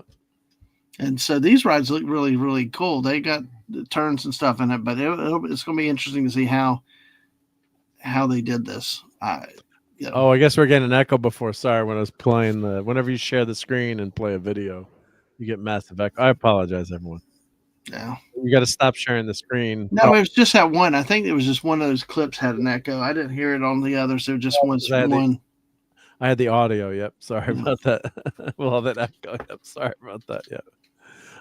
But yeah, so they're saying this is more intense than the Velocicoaster. Wow. If it is, then oh my gosh, wow. I don't want to spoil the experience. I'll tell you this. It starts with the intensity of a shooting star and maintains it with barely a single moment of reprieve, but a variety of moments that kept me surprised. Add on the dueling coaster aspect where the other coaster train is right there. You have a star of a ride, even if the lead up to it in the line is a tad under theme compared to the elaborate setups of many other rides in the park has. And then How to Train Your Dragon. Okay, I love dragons. Ella Burke was absolutely my jam. There are moving dragons, big and small, and sheep all around How to Train Your Dragon theme world. I love them all too much to pick just one. If you're lucky, you'll see an impressive little robot of Dart, one of the Toothless and Light Fury's children, being escorted around the park too. Also, special meet and greet with Toothless and Hiccup if you wait in line. And occasionally you'll see Astrid and her dragon, Stormfly, who is a person in a suit, not a robot, but still cool. So let's look at some of those pictures here, I guess. No.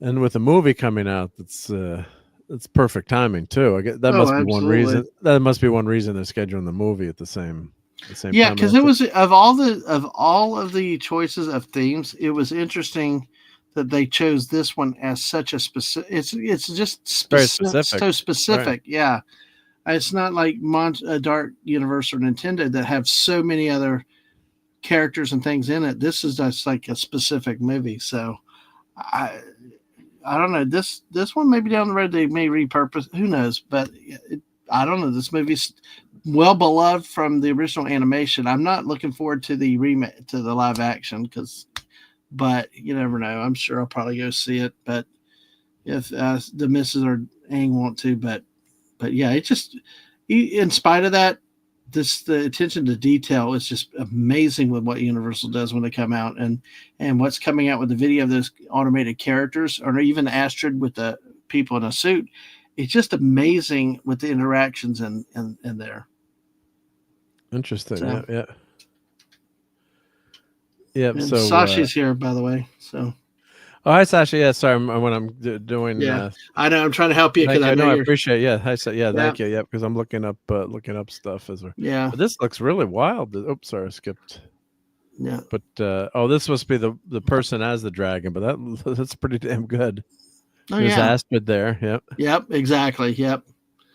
So that's a lot of fun. Yeah. So, and I think the smart thing with even though you said it's very specific, it's dragons and fantasy, so they can do a lot with it. I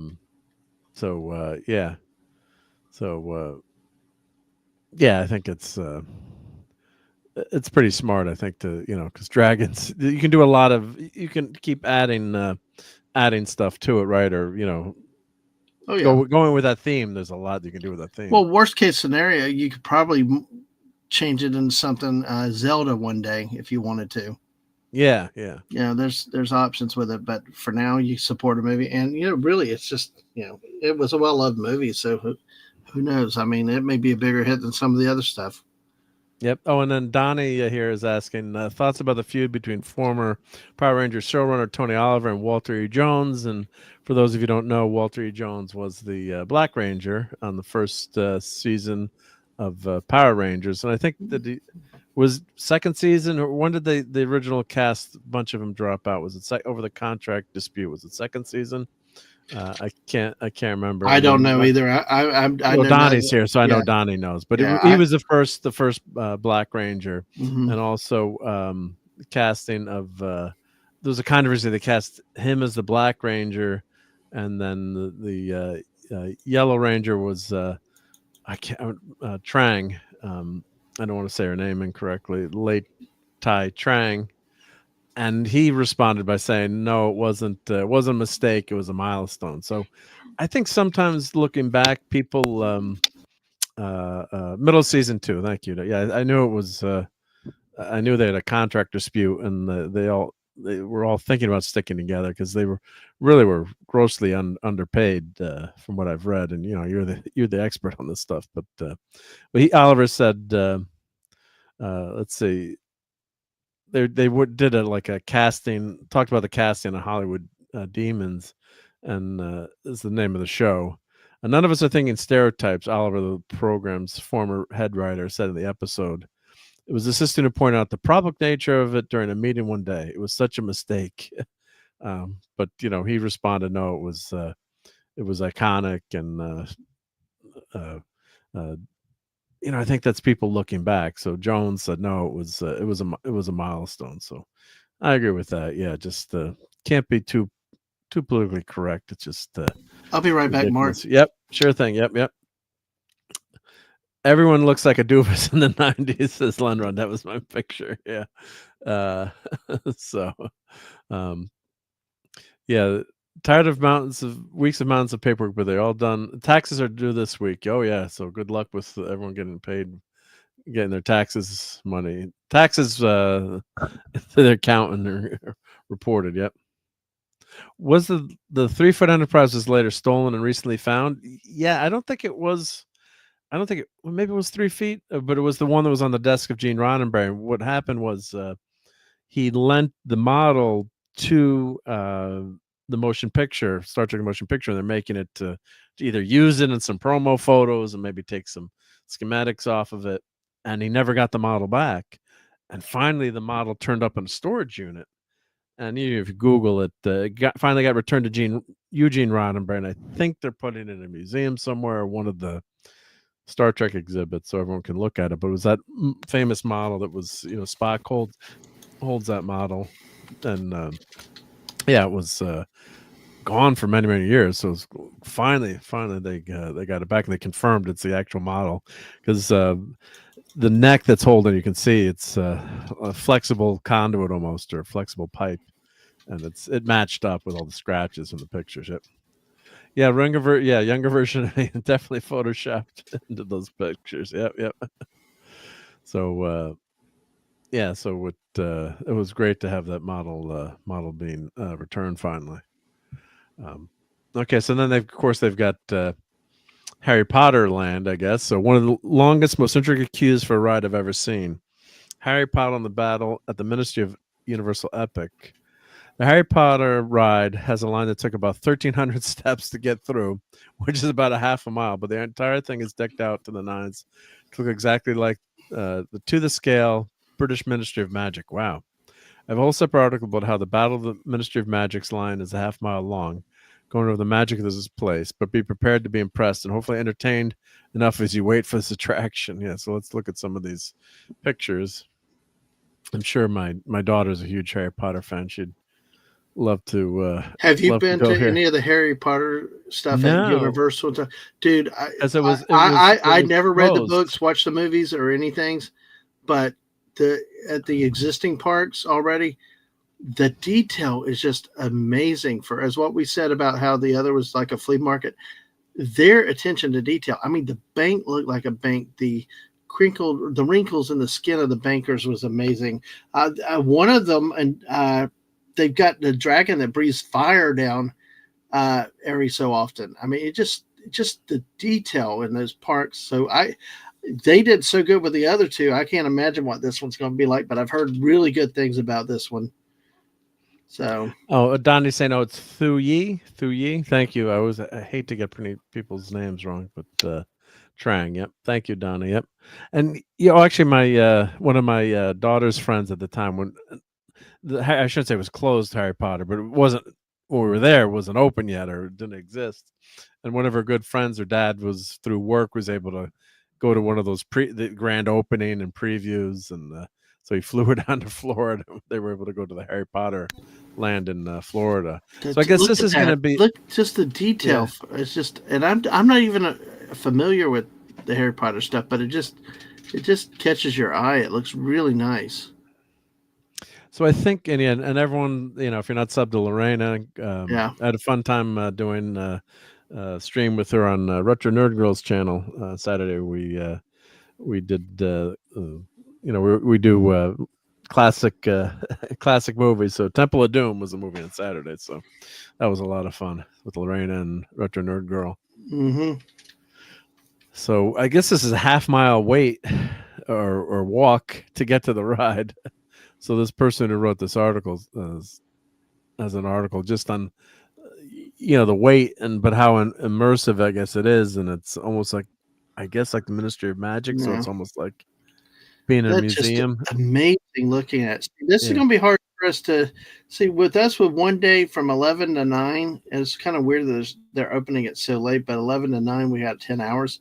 Your time flies in those parks like that. So we're kind of like almost. It's. Well, it depends on how many people are in there too. Don't forget. Yeah, 10 hours you can get through any theme park if there's no people in there, right? Right. It depends on how many people buy tickets and stuff and all that stuff. So that's the thing. And unlike other previews where it's free, this is when you have to pay. Not everybody's going to do it. Yep. But yeah, it just and also they keep in the.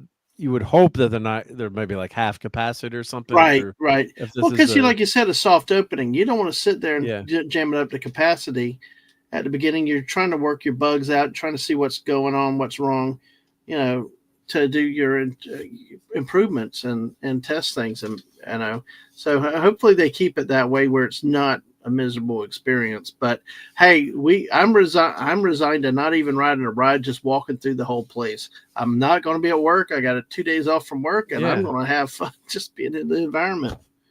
Especially when you look at the detail, it's like they're not just. So is this close enough for you to drive there, or do you have to 2.5 hours? 2.5 hours. So you're gonna stay overnight somewhere? Why not? Yeah, we do. I gotta get my barbecue on Sunday. Yeah, and we might hit the other Universal parks on Sunday, and then stay over here on Monday, and then. Oh, so you're gonna do the other Universal? You go regular Universal? Probably on Sunday on the way down, and then head over there in the evening. So, let's see. I think we went through all the pictures here. So regular Universal? Do you think they're gonna lose any? Tickets, attendees, like everyone wants to go to Epic, or how's it gonna? I don't think so. I don't think so. Because isn't everyone gonna want to go to the new place? Well, probably, but I don't. But I still think a lot of people come over. They're going to go to both. They really haven't done plan a trip, right? I guess, yeah. Yeah, I think so. Because right now I don't know if they have any multi-day packages. I think it's all single-day tickets, so you're not likely to. Be headed back. They're really rolling it out and trying to see what they can do at this point. But I don't think so. I think if anything, Universal's growing. You got the freedom. You can park hop. Although this will be a bit different.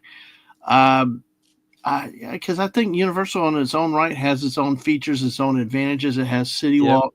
There are things to drag people and attract people back. The City Walk is the City. Yeah, there's stuff there that's enough a draw that people will still go there because what probably will happen.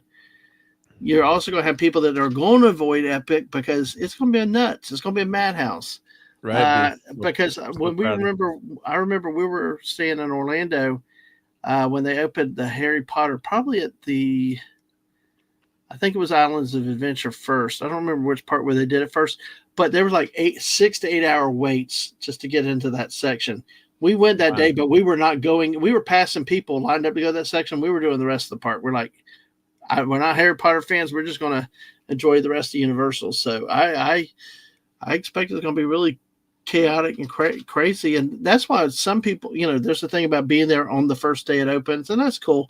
But we're kind of, if it wasn't for this pass holder preview opportunity, I'm hoping that, maybe it's not full capacity, probably would be waiting until October stuff or 6 months down the road. Kind of let now, it. What about, are there certain times that it's not going to be as crowded, or it doesn't matter anymore? Like, I don't think on this one. I think on this one, there's so much excitement. Maybe when it first opens, I'm guessing. Yeah. But like, 1 year we took a 5-day weekend. Mm-hmm. We had like, with school up here, we had like Thursday, Friday, Monday off or something, or maybe it was like Friday, Monday, and like everyone went to Disney World like that weekend. But then it turned out there was like a Southern holiday, and like the parks are a lot more crowded than we thought in like October or whenever it was. So we're not that we're mad, but like, oh crud, and we're talking to people like, oh yeah, the schools in Florida are off these days too. So yeah, you want to avoid the spring break stuff too. So this was October. This was October, but it happened to be like oh, these schools all had this off or whatever. So that's that was the beauty with us, with our kids. We homeschooled, we purposely avoided. We were from Florida, but we hated the heat and stuff. So we went between October and February. We went before those are your spring favorite break. times to go, right? We avoided. Well, a couple times we went at Christmas, but yeah, it was cooler weather, lower crowds, and the locals were in school. And it's like, hey, we took school on the road with us. Which was beneficial of Epcot, because we could use some of that with education. Seriously, you could with some of the stuff they did in the future world, the stuff that they've taken out now, which it was really entertaining. The kids learned from it. They had a great time. Yeah. So did you ever go in the summer? Or rarely, very rarely, and it usually what forced us to go in the summer was Star Wars weekends. Okay. One of the greatest things that Disney ever did were the Star Wars weekends, but before the dark times, before they bought Disney, it was so much more Star Wars. But the sad thing with that, it got so popular, it grew so big, it outgrew what made it special. And I mean, when they had to move the end of the night celebration to the main screen in the big wide open area by the hat, because there's too many people to be down there by the AT-AT walker, it's and that was fun there, because the whole thing was in the early days was the interaction, the Jawas and the Ugnaughts and all them coming through there, getting last minute interviews at the end while they do the hyperspace hoopla. Those are the days on that stage where you see the Darth Vader and the stormtroopers dancing out there to the Thriller. Those are the early days when it was small and back in that area. After that, it just got so large. It just it got too big. Yep. Yeah, got too big. Oh, and Lisa, that Enterprise did have a blue neck. Yep, she knows we're joking about it. This was Raquel was teasing us about with Club. They were joking about the blue neck on the Enterprise, and the Smithsonian. They did scientific analysis of the paint, and they found blue on the front of the paint. And Raquel was like, "It wasn't blue." We're having like a lot of fun teasing her about the blue neck. So the blue neck became a fun thing to joke about on the Enterprise. Yep. So, but yeah, they did a paint analysis, and they found blue on the front, like part of the neck was like a different shade of blue. Yep. So I guess this is one of the restaurants there. Yep. But yeah, because when you go to paint the Enterprise, you can buy they list all the paint colors. That's one of the colors, this lighter shade of blue. Yep. So I guess they're looking at all the details in this epic adventure. Yep. So there's a lot of hype about this. So I hope it lives up to the hype. But I don't see how I can't. Just the lights. I love theme parks at night. So. Oh, here's Dark Universe. Yep. Vampus with a violin. Yep. I want to suck your blood. Oh, how do I get that off now? Is that it? Yeah, so Dark Universe is spooky gothic town with a foreboding castle as its centerpiece and monstrous denizens and inhabit. I only go very briefly to see two of these characters. The Invisible Man, he menacingly said something along the lines of, "I remember what we talked about," to our tour guide before stomping away, and a violin playing Vampirus. The vampire stood on a short balcony telling us we're only alive because they allow us to be, before aggressively playing their violin and walking away. These characters seem like they'd be so fun to interact with, and I heard there are many, many more to find around the park. That's what makes it fun, right? You're going to a damn theme park. You want to have, interaction, and you just don't want to be in a video game or have something that's static like a museum. Yep. Underwater themed Super Mario bathroom. Yep. Getting spit on by the Wolfman. Wolfman of the Monsters Unchained, the Frankenstein experiment ride. Ooh, well, look at the detail on that. Yeah. Yeah. Oh yeah, that's a ride. Apparently, it's really intense. Yeah. So that's going to be interesting. I don't know if anyone wants to watch that, but do that one. But I'm the original Wolfman. No, that ride. Ride. So yep. Hank's already trying to get out of some of those. I'm like, oh, because you might be scared, or I guess I don't know. You know how it's all fake. Are. I know. There's an incredible ride with a huge production value and the coolest effects. To board the ride, you sit down on seats that are moving on a conveyor belt of sorts. As I approached, I noticed the seats were wet, so I asked the cast member why. He said with a mischievous smile, "Don't worry about it." It followed up with, "Don't you know this goes underwater?" I hope it's not people peed on the seats. They're so scared. Okay, cheeky, I didn't worry about it. But I was still surprised that the reason those seats were wet was because when the Wolfman ferociously snarls at you during the ride, his drool slings all over you. Gross, but also cool. Ugh. Universal Epic will open on May 22nd in Orlando, Florida. Just say, what are you most looking forward to in the comments there? So that was a nice IGN article.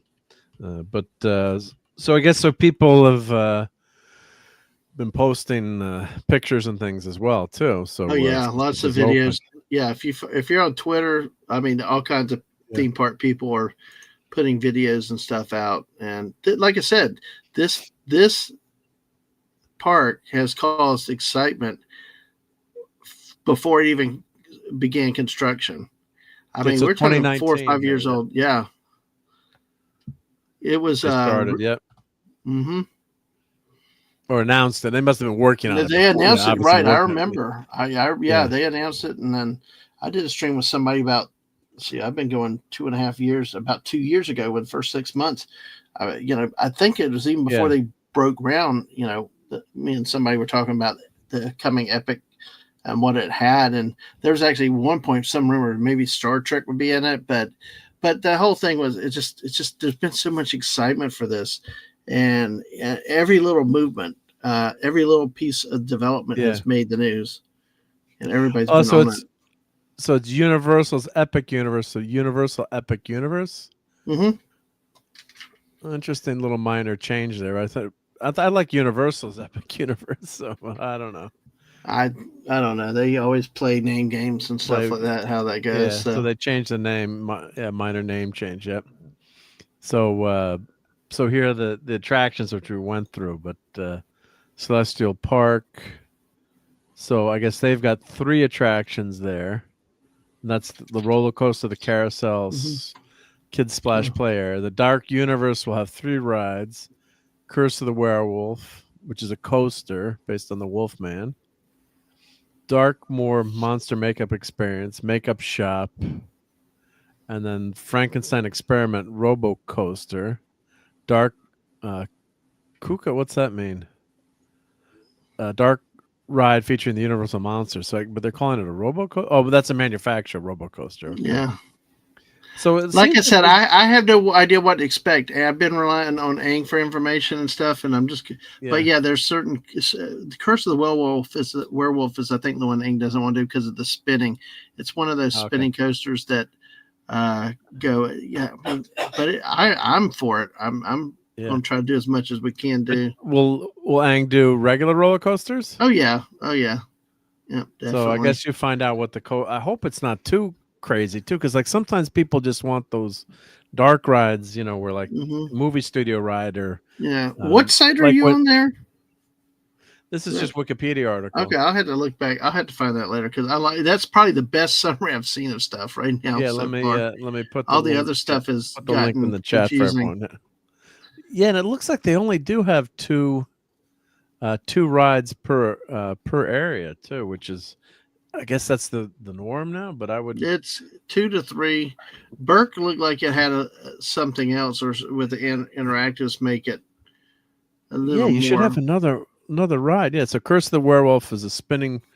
Okay, so that's a coaster, Wolfman. So they have got 2 coasters there, and well, they're calling this a Kuka. What's that mean? Oh, it's a company, dark ride. So that should just be a regular ride, hopefully, not too crazy. And then How to Train Your Dragons, Island of Burke. They've got a Sky Flat ride themed to dragon racing. Fire Drill interactive boat ride. That's kind of like a jungle tour ride, I'm guessing. Launch Family roller coaster themed to dragon training. Hiccups wing glider. So maybe it's like a tame roller coaster. Right. Untrainable dragon. They're bringing this in for the show. kids. They're bringing this into the kids, like the Viking training camp, play area with activities. That's this. Yeah. When you see that, that's kind of considered a family area. So that, yeah. One of the biggest problems we had with Universal when our kids were young, there was nothing for them to do. So we never went there. We just went to Disney. But then as they got older, we could go to Universal. Then they started having Halloween Horror Nights out, and the kids were freaked out by the displays. It was quite fun. So I will say they worked harder to be more family friendly. Oh, Toadstool Cafe. I see that in the description. I'm looking on YouTube feed because I can't see on StreamYard. Here's here we go with so they've got Mario Kart Bowser's Challenge. They've got Minecart Madness, a boom coaster based on Donkey Kong. And they've got Yoshi's Adventure Omni Mover. So I guess that's got to be another ride too. That looks like it looks like the train thing up in the sky on Seuss. So it just takes you around just to transport. I believe I've seen some animated versions of it. That's I think what that's about. But we want Toadstool Cafe because apparently they have a 1 pound meatball with mozzarella and a Bowser like bread item or something. It's like real Bowser waffle or something. It's just like we're looking at so many different restaurants and trying to figure out where we're going to eat, what we're going to eat. So trying. I mean, you can't do it all in one day. We won't get it all done, but we will at least take in as much as we can. Yeah, so Mario Kart Bowser's Challenge, an augmented reality racing simulator based on Mario Kart. Yoshi's Adventure. Oh, so that's going to be a ride, and actually one of those, but it's probably like a Winnie the right Pooh there type ride. Yeah, so it's going to be like a fun kids ride, but fun. Not a scary roller coaster type ride. Now Themed to Yoshi. Yep. So they're going to have 3 rides there. Additional section themed to Donkey Kong. Minecart Madness, a new type of roller coaster penned as a boom coaster. Coaster designed with a false track that trains move over while being attached to a hidden track underneath.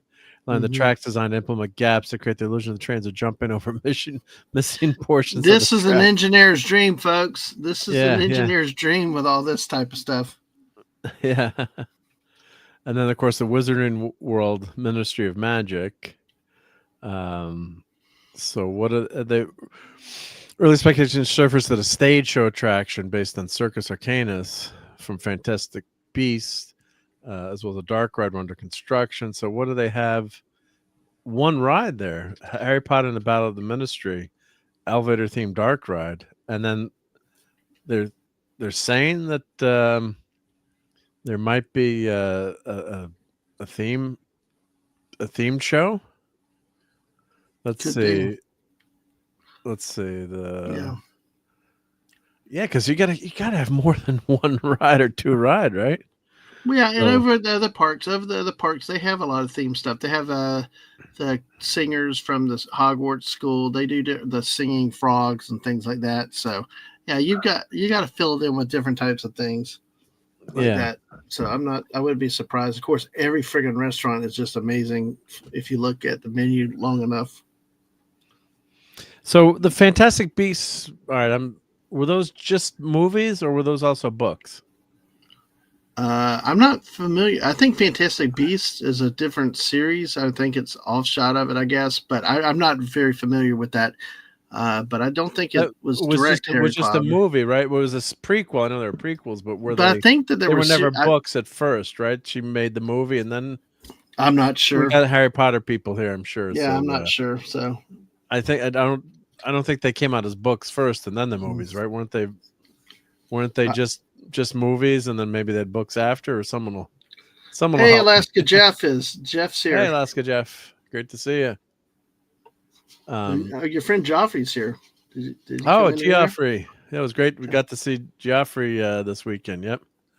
Would this be the show with a pail? I don't know about Severus Snape yet. I haven't seen. I don't know how Snape is going to be portrayed here. Yep. So I guess they're going to have the Cirque Arcanus open sometime 2025. So I guess they've got the land set up, and I guess they're opening it without having that set up yet. Yeah, I'm sure that some things will be added after park opening. So it will open, which will be a full-scale theater experience located at Palace. I don't know how to say that. Cachet will feature live performers, puppetry, maybe like a Cirque du Soleil, and special effects, shops, and dining, and other experiences that match the wizardry theme. Industry insiders have suggested that Phase 2 of the park's expansion will begin soon after Epic Universe debuts in 2025, with potential attractions for Super Nintendo World around Luigi's Mansion franchise. Universal Destinations and Experiences CEO said that they are also considering the addition of attractions themed to Universal's successful 2-part film adaptation of the musical Wicked. Oh, that'd be wicked. Awesome. Yep. And let's see, location infrastructure. Several miles southeast of Universal Orlando, which we showed where that was on the map. They added new infrastructure, 1.7-mile extension of Kirkman Road to connect Universal Boulevard. An elevated circular exchange was added to Sand Lake Road to facilitate traffic onto Epic Universe. And dedicated bus lanes along with bicycle pedestrian facilities are among the changes. So I guess they're working on the infrastructure there. So Epic Universe features an open air parking lot, which is located southeast of the site. Permits suggest that a ground level moving walkway will be built through the parking lot. Oh, that'd be nice. Yeah, just sneak on moving walkway, like in the airport when it takes you through. Yep. Oh, Magical Beast, she wrote under a pseudonym. Thank you, Lisa. Yep. So, and Buddy says, Fantastic Beasts and Where to Find Them. The book came out after the film. Okay. But Lisa's saying book came first for the Magical Beasts. Well, I don't know who to, or maybe you're talking about one of the movies and one of the books. Yep. But my recollection was, I thought the movies came out first. Yep. Fantastic Beasts was a school book only as a book listed in the Harry Potter original story series, then as a tiny fan book. The story written for the movies was original. Neither is correct. I just looked it up. All right. Well, anything you find on the internet is definitely correct. I know Geoffrey's a big Potter fan. Yep. Yeah, and if it's wrong, we'll blame Lisa for it. So that works. Fantastic Beasts and Where to Find Them guidebook is written. Newt Salamander, but the novel of the films is after. Okay, thank you. Yeah. So this is looking. Pretty darn cool. Did I miss something, or did because I'm what about Dark Universe? I think I'm. They have Dark Universe. Yeah, okay. They do have Dark Universe. Okay, that's right. Okay, I just man. Well, why don't we segue into talking some Minecraft movie? Sure, let's do that. That's fun and Chicken Jockey. Yeah, so what's this chicken jockey thing? I don't know. Aang's like wanting to scream. Why did that become such a big thing? Then Aang's like, "Don't yell it now." I'm like, "Go ahead and do what you want to, but just don't throw the popcorn at everybody." I don't get to throw the popcorn, but that's reserved for reserved for what's the movie with the Rocky Horror. Rocky Horror Picture Show. Thank you. Yeah. Well, but apparently it's some craze that's going around in all the theaters. They put up warning sign saying please don't throw popcorn and stuff like that. But I love Chicken Jockey. I did yell it a little bit loud, and Aang like whacked me a little bit, like stop that. I was like, yeah, well, you told me about it. I wouldn't have even known about it had you not said it was a thing. So, but yeah. So how do you want to go and start with this? Because I'll show it. So you saw it. You saw it, right? So you saw the movie. Yep. So let's show some pictures here. Yep. Let me pause. How do I pause this? So at first, a lot of us looked at this and we saw that we thought that this would be like a disaster. I mean, maybe in terms of not being well written or just looking really strange, right? But I guess I was kind of like, and I'll be honest, I was kind of like, oh crap, more Jack Black. I mean, I just said, but go ahead. But it looks like this made a ton of money. Let's check Box Office Mojo. Did it beat Snow White? You think? Oliver Belmonte's here. Hello. Hey, Oliver. And Buddy said some idiot brought him through a live chicken. Oh God, I love it. Sorry. So Minecraft movie made 25 million smackrolls this weekend, which is, I don't know if that's a daily. That's for the day. Yeah. Excuse me. King of Kings. It's a religious movie about Jesus. 5 million for the day. The Amateur, 6 million. What's Amateur about? That was CIA movie. Okay. Yeah. And Warfare, military movie about Navy SEALs. Which I definitely want to see. So that made 2 million. So we look at the weekend. Let's see this latest weekend. Minecraft movie kicked buttocks with 80 million total. I don't know if that includes overseas. So where's Snow White on this list? Well, we're getting there. Hold on. Okay, hold sorry. on. Don't make fun of anything that's that small, that little.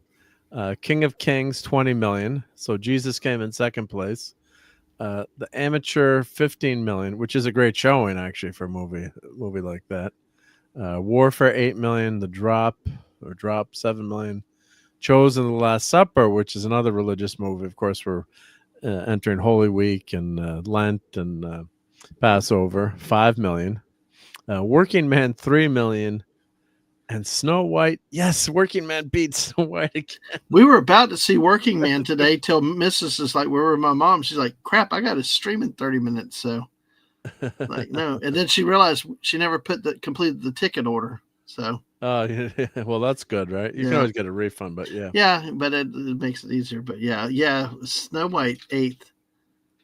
Wow. So Buddy says, I'm not seeing this though. I mean, I've seen bits and pieces of it. And it looks pretty fun. Jack Black is crazy fun, which is nuts, but he's fun. But yeah, Snow White. So Snow White has made total gross. Snow White has made $81 million over its whole theatrical release so far, which is 3 weeks now. Oh no, 4 weeks. How long has Snow White been out? It looks like 4 weeks. Yep. 23 days, 3 weeks. Okay. So we don't want to short anyone there, but so 3 weeks. Minecraft movie has been out a weekend, right? I mean, 9 days or 1 week, I guess. So it's made $550 million so far.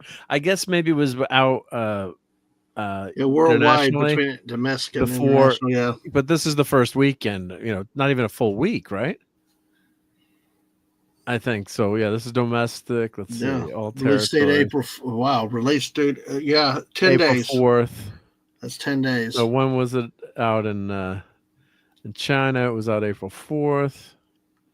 Okay, so April 4th. Yeah, so April 3rd. Okay, so not that. Yeah. So 1 week. It's made $550 million, $500 million, and Snow White has made $181 million. Oh, it's what a dud this is turning into. So 81 domestic, 99 worldwide. Well, see, I think it's a contrast of two movies. Snow White, beyond all the whatever the actress or personality said and stuff. I mean, it's just a retread of something similar, but the classic was so good. How can it ever stand up to that, to the original? And then, but in Minecraft, You got an IP, which can be risky if you don't take care of it. If you're not careful. See, like Snow White, one of the worst things that really came out was early on when they had the 7 dwarves that were humans, and then it's like they changed it. But when that clip came out with that ending scene with everybody doing Richard Simmons workout tape all in white, I was horrified. Like, I will not see this. I just was one scene. I was like, please, I'm about to report people on Twitter because I'm tired of looking at that. It was so bad. Minecraft actually went into what the fans wanted and what expected. Like Void King said that he got the reference with the chicken jockey. I had misgivings with Minecraft. Ang and I were kind of like, Ang's like, well, I want to go watch it, but I want to see how bad it is, but I don't want to hate watch it. Okay. We enjoyed the movie. I mean, it had the spirit of the Minecraft. You got all these references, and they served the fans that enjoy the game and stuff, yet they still had a human interest story in it about people that are struggling with acceptance and finance and all that. But they actually pulled it all together with true respect to how the game's played and stuff in the game. It was really, I think it's a tale of 2 ways about the movie. One, like, screw you, I'm going to do what I want to, and the other with, we're going to do something, but we're going to keep it for the fans. And look at what happened with Sonic, the original. There was riots about the original Sonic because it looked very creepy. People, what did they do? Yeah. They stopped and they made it. And we're on the 3rd Sonic movie with more to come. Minecraft opened it up for a sequel after this, and that could be doable. Yep. And Buddy said he loved, he thought The King of Kings was good, which is good to hear. And compared to Snow White, King of Kings made $20 million its first weekend out of 2 days, and Snow White only made $31 million. So, and you're comparing, maybe not apples to apples, but a family-friendly movie here, religious themed movie. But that's amazing, and that's great to see that movie made $20 million. Shows you, traditional family entertainment can survive versus, when I was telling someone tonight at dinner she's like, what happened with that Snow White movie? Why was it such a disaster? I was explaining what Rachel Ziegler did and said, and the weird, and the, changing the story around. So the prince was a stalker, and there's no prince in the movie, really.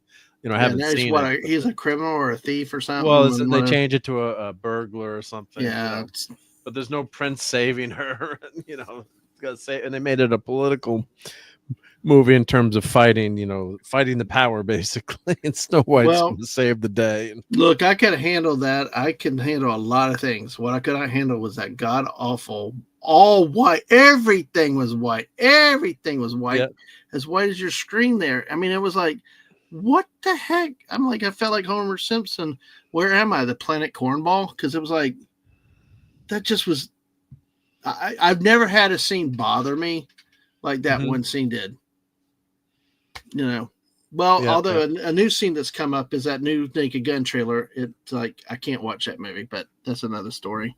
I might see it. I can't. I can't. But we'll save that for another time. Yeah.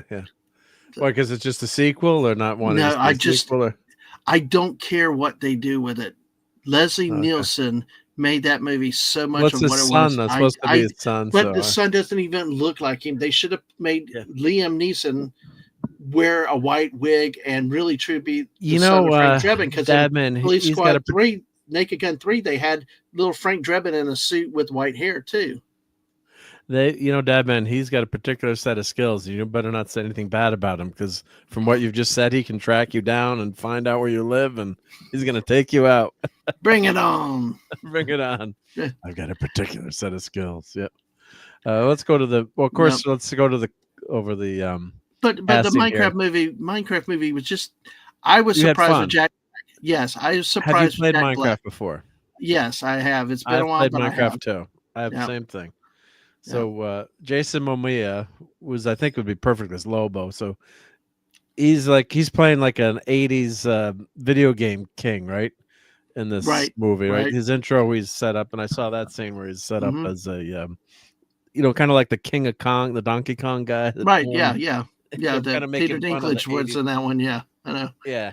So they're making fun of the spoofing the arcade wars of the 80s, and of course they set it in Idaho too, though. That was weird, setting it in Idaho. But that's a great movie to watch. That King of Kong movie. So Jack Black, Emma Myers. Do I know Emma Myers? Jennifer Coolidge. She's a great comedian. And she's great. Yep. Daniel Brooks. So the casting, you did like the casting? Yeah, I will say like I said, my biggest concern was Jack Black, because I was like, oh dear God, not him again. But because he can be annoying. He can be annoying.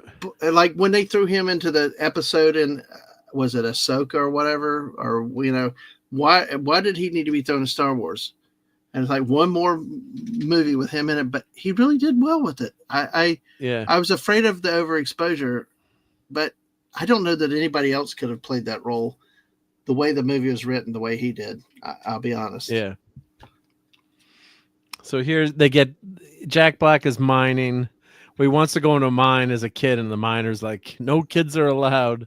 And he's like this caricature of a miner, and he's telling him he can't go in, and he finds these artifacts, and it's all set up really quickly. It's almost like a joke. How which is fine, right? It's a Minecraft world. Mm-hmm. So they pandas are cute, even though I hate pandas. They're useless animals. They just survive on their good looks. But they set it up really quickly. There's not like a half hour of waiting to get to the Minecraft world. He finds these two artifacts, he puts them together, and they're in the Minecraft world, and he opens up a portal to the Minecraft. What is he called? The overworld? I think, the overworld. Yeah, the pacing in this was really good, though. I thought they did good pacing with it. It didn't drag. The villagers. I love the villagers. Right? So they find the world, and then he opens up a portal to like an evil world by accident. How did he open that portal up? It was like the Nether. The Nether. What happens? He does something where it's like I can't remember how he opens up the other portal or something. They find an artifact that opens up another portal. Right, to the Nether world, and then they end up, and they leave it open, so then they come back. They escape out in the overworld to take over the overworld, and the sun's blotted out, and part of the plan. Yeah, so they and they also he finds the wolf in the beginning. He feeds the wolf, so it's like tied into the game. Yeah. Oh, and so I had a quote up here, a comment up here from someone. Yeah, so they said, who was it? It was remembering getting that quote about the Void King. Hale, yep, said I grew up with it. I got the chicken jockey reference. The killer of hardcore mode. Do you remember the chicken jockey in the game? I think I've seen it at times, but but it's been so long since I played it. I've seen it. It's like a really tough monster. Yeah. Yeah, because Aang and I always played on the competitive mode where everything could kill you. Of course, I always got lost. Aang would have to stop, come back across the map, and find me and rescue me all the time. Right. Mm-hmm. Yep. I gotta remember when Minecraft first came. Yeah, there's the wolf. Yep. But great fun, and Jack Black's got the chops to do this too, I guess, with his acting skills, keyed towards a movie like this where he can play an overgrown man-child pretty well, right? Right. He did. Like I said, it fit for him. It fit well. They didn't overdo it with the music. They had a few musical numbers in there, and it's but it was not bad. That's another world there, right? Yeah. Right. Correct. Yep. Oh, good night, Brogo. Great to see you. Good night, Have Brogo. a great week. Yep. So, yeah. So here's, so that's another world, but it looks like a lot of fun. Like even if I wasn't a fan of Minecraft, if I was watching that's the pig monster, whatever that. If I was watching this with the kids, like it'd be a fun hour and a half with the kids, if they're younger. I like the way they transition from day to night because all the bad guys come out at night. They were like, that was 30 minutes. And I was like, laugh because that happened so much in the game. It's like, crap, it's night. All the money, you get wrapped up and then all of a sudden it's nighttime. And then was it nighttime only like 30 minutes or something? Yeah, total, it was like, or? It just went so fast. You're like, yeah. But I'm sure it's a silly, ridiculous movie, but it looks so much fun. And Minecraft can't be understated how massive Minecraft is. And I'll be honest, it's worth the watch. I mean, it's worth a watch. Even if you don't know much about it, it's a good movie for the kids. There was one scene though that might be a little mature for some people when Jack Black and Jason Momoa got really close and comfortable to each other to get through a very tight rock formation. But it was funny. They pulled it off without it being. It's one of those that was pulled off. The younger kids probably would not get it, but the adults would laugh at the adult humor in it. So, and Minecraft originally, was bought out by Microsoft. Was it a free game at the very beginning? I remember playing it years and years ago, and my kids loving it. Yep. I think it might have been. I got in way after where I had to buy something. So yeah, someone could let me know in the chat. You guys are all smarter than us. Yep. Yeah, King of Kings. I know Mark Hamill's in that. There's a lot of big name voice actors that are in that movie. Oh, Mark Hamill's in that? Wow. Yeah, I'm not sure which role. I thought he wouldn't do a movie like that. Yep. Yeah, I'm not. Well, you said what I was thinking. So, but hey, I guess if someone has a paycheck, like Last Jedi, then you'll do it. Sorry, Mark. That's all right. I'm defensive Mark Hamill. I'm loath to defend Mark Hamill on his political views, or his intolerance, I should say. Yeah. Not his views, but he probably didn't know what the script was. Maybe till he signed up. I know. That's the thing is when you get signed to the contract, 3 movies, you got stuck with it. But God, the sunglasses. Just Jason Momoa played great in this role because we're used to him being so serious and nothing but muscle and all. But he really was funny. He really made this believable. It's kind of like he reminded me of Ben Stiller in Dodgeball with Whit Goodman. Nobody makes me bleed my own blood. Shit. All those stupid lines, you're like, what? Yeah. What did you say? And I mean, they were reacting like, what's he say? It was really good, but he delivered it really well. It was not awkward or fall short. Yeah, so this looks like, as Void was saying, it does look like silly fun, but good fun. Yeah, so just want to be entertained and root for people, and it's just something to enjoy. And who cares if it doesn't win the Academy Award? I don't give a crud. No. And especially if the kids are enjoying this. Look at the villagers, how fun they look. Yeah. Oh yeah, the one villager gets out into the real world too, which is really, really funny. I won't spoil it for people, but it's the whole thing with that's hilarious with the villager. So yeah. Yeah, Don, I don't think many people like the Snow White movie. I don't know about Campia, but I don't think it was an easy one to be. And I haven't seen it yet, but I've seen bits and pieces of it. But it's like we always say, Mark. Give everything to try your own. I mean, I know I do. It's like, hey, look, I might have a feeling or thought, whatever. Watch something for yourself. Don't just listen to everybody take their word for it, because you went against the grain on some with a lot of people, and I went and watched it. Shang-Chi's one of them. We loved it. So watch movies for yourself. The only thing is, like Mrs. said with the last Indiana Jones movie, she's like, I don't need to watch that shite, because she's like, no. And I agreed. Okay, I couldn't push it. Watch Retro Blasting's video on it. Yeah. Yeah. My thing with the Naked Gun, because I saw something else in chat. If y'all like it, that's good for y'all. I don't often have this where I just can't go there. Like the new Star Wars. I don't watch the new Star Wars because of where they went with it. But if you like it, that's up to you. But just Naked Gun to me is so tired with Frank Drebin. I know, but what if it's really funny? I mean, I'll have to wait and see. Like I say, never say never. If it ends up being super good, I mean, it could be a pile of garbage. But if I just wish they'd have picked somebody other than Liam Neeson. I can kind of see Liam Neeson doing it because he was a serious actor before. But he's not. He does funny. See, Nielsen pulled the funny off, even though. But he was the first Captain Kirk. I mean, he was in. Oh really? Yeah.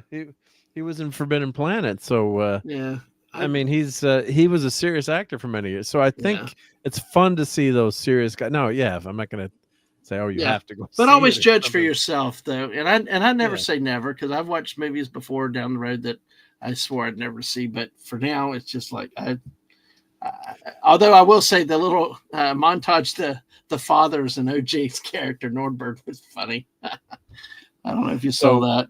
I mean, we're not going to get a beaver joke again, I'm sure, but no. But it was like, is this the chicken jockey?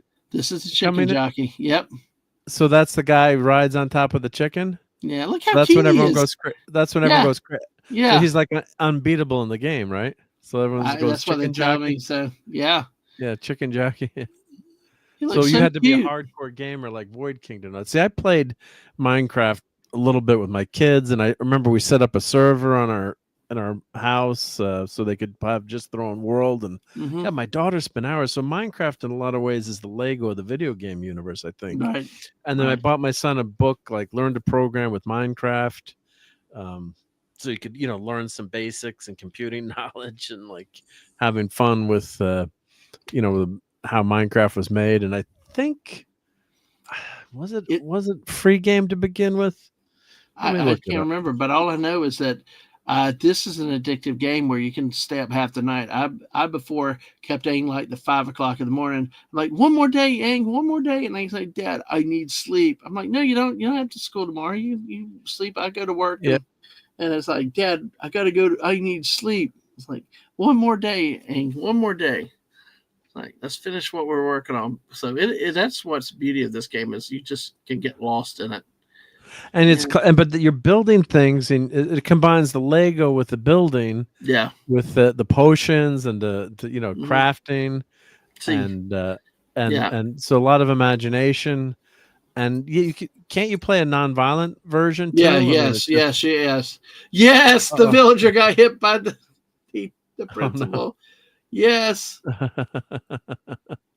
I love this whole line in this movie was hilarious.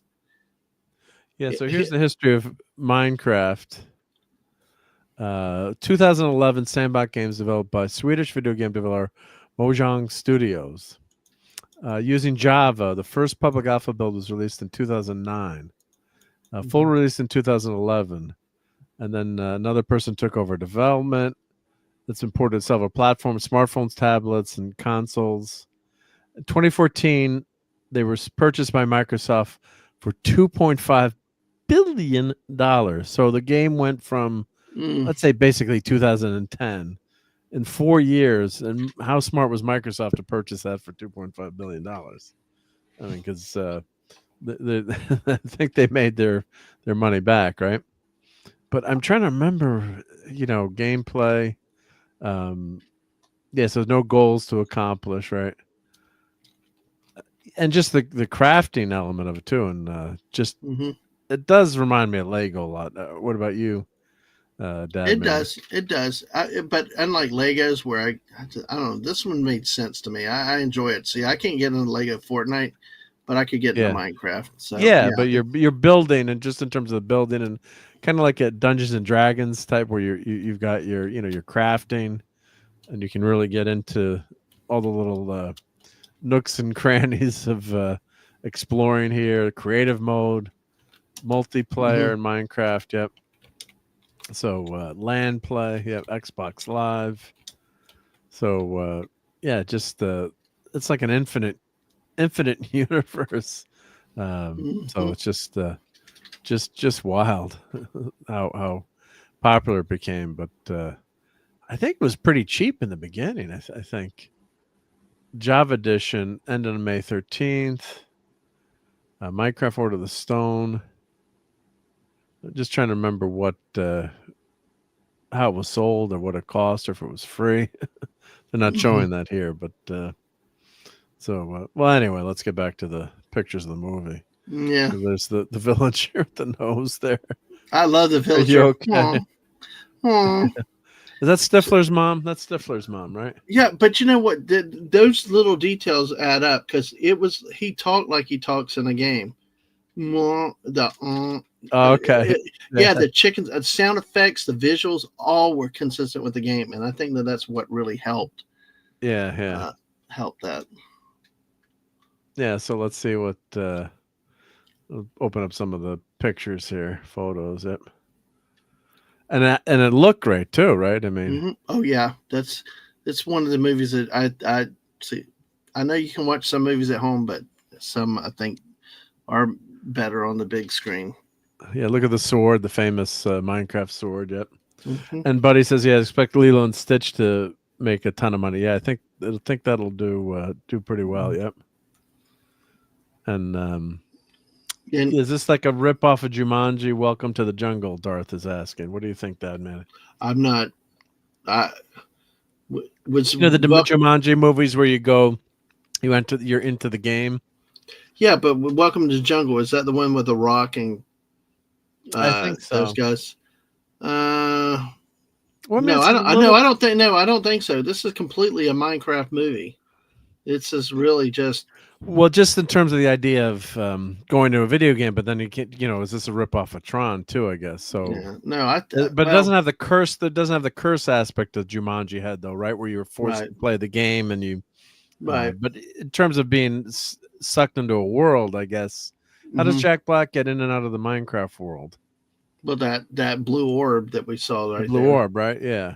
Yeah, and that controls Overworld, and once she got control of it, she could come out and take over all that to destroy it. So that's why he sent it back to his realm to get it to make it hidden, to protect it and protect the realm. Yeah. And then the dog came across the wolf takes it back and hides it underneath his bed. Right. The orb. So. Yep. Okay, Void King Minecraft is free for alpha and beta, but you had to start paying for it after 2011. I think I played it for free. But yeah. Well, you're one of the few that played Fortnite Save the World, so yeah. And Davina says, I think Liam Neeson could be funny, but I don't need to see another Naked Gun film. I mean, when you have a comedy series like that, let's see some new things, but if they can do it in a way that honors the original, and it's got to be funny, right? The only scene that I saw, just the one where they were sitting there obeying, praying to their dads who had gone before them. That I will say that was funny when you get to the OJ one, but when the guy just shakes his head, but I'm kind of like that. I don't need another Naked Gun film. I could see that point of view. Like, why do another sequel? But crap, they made it. So it's like trying to remake Airplane. How can you remake Airplane? And the other thing about these movies, other thing is about these movies, they were not politically correct. They just put stuff out there like crazy on this other stuff. So, and we know the current environment for making movies. If you're going to do it, you need to do it like the South Park guys, which is we're going to make what we do. Anybody going to be offended, whatever it is. Naked Gun did a lot of stuff, poking at stuff. We got the beaver clips, for instance, and stuff like that. Just a lot of stuff that we're in that. We shall see. But like you say, judge for yourself. Yeah, I mean they made it, so like well, funny, I'll tell you, like this movie here. This movie here, do we need another one? We don't need another one, right? Yeah, right. But then again, this movie here, I prejudge this. I don't want to see it. It looks horrible. Whatever else. Ang and I were going to go just to see how bad it was, but not necessarily hate watch. And then it turns out they did a really good job with it. So, like you can be surprised. Yeah, this is original, I guess, right? Yeah. I mean, you got to say. Well, I'll tell you one thing. We were all killing this movie when we saw Jack Black. Yeah, exactly. Everyone was killing this. So. Overexposure, all this other stuff, and they turned it. Or Jason Momoa, what the heck's he doing in this movie? He's not funny, but they did it right. Whereas the one of the things that bothered me with the Naked Gun trailer was that they have it walking up with this little girl walking in the bank, and then all of a sudden he's kick your ass or whatever, and then he just takes it off, and then he becomes this big man adult. I'm sorry, too much is a ripoff of a parallel to the original opening scene of Naked Gun, where you have all the terrorist leaders around the world, and Pap Smear, their guy, is there, and then Leslie Nielsen's shaking and puts it down, and he beats everybody. I was like, because he takes off the it's like you couldn't come up with a different scene to start the movie. I did that's just I just it's just things like that get me, but maybe we'll be surprised. But this movie was great, I say. Yeah, I was sword surprised. is such an iconic design on that sword. It's just so you see that sword, and if you don't play Minecraft, I'm sure my better half knows that that is a nice sword. In Minecraft, yeah. And Davina's right. Yeah, for example, I thought the 21 Jump Street reboot was inoffensive, but not great. Yeah, like you didn't need it. I think didn't Johnny Depp show up at the end of that with another cast member? Yep. I don't know, but another movie's mentioned out there about the movie. Smurfs. Yeah, the Smurfs. They're bringing out a Smurfs movie again. Those did pretty well. I took my kids to see that years ago. I'd never took my kids to Smurfs. Mine was a Saturday morning little nice things, but yeah. They were pretty fun. I think the Smurfs movie was pretty good. I think they had Doogie Howser was one of the voices. Yeah, that guy. Yeah. Hey, the golems. We got the iron golems. Yep. I guess this is easy to animate too. There's the wolf. Yep. But yeah, just this reminds me a lot of Lego in a way too. Where not saying it's a copy of Lego, but just it's that same spirit of creation. Yep. But with mayhem thrown in. Yep. The pig. What are the pig guys called? I don't remember their technical name, but yeah, orcs or pork. That's the chicken jockey. No, that's just the chicken about to be cooked in Steve's place. You know, they're about to cook a chicken with lava.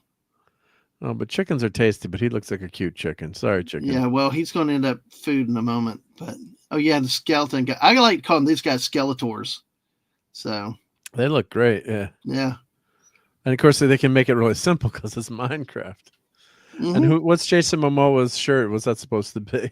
I don't know, unless it's like one of those video game shirts from the 80s, because you said it is the 80s. Look at the pink jacket too. Yeah. Well, they opened it showing him how he loves to play video games. Yep. He's like a video game star. Yep. Yep. Oh, free in the beginning too. Yep.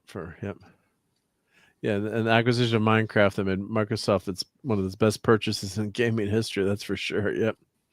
Yeah, the Microsoft gaming division is pretty darn good, and Microsoft's one of the biggest companies in the world. So, yeah, for years, I said, "Oh, Google and Apple are gonna, dominate Microsoft," but Microsoft makes quite a lot of good decisions. Yep.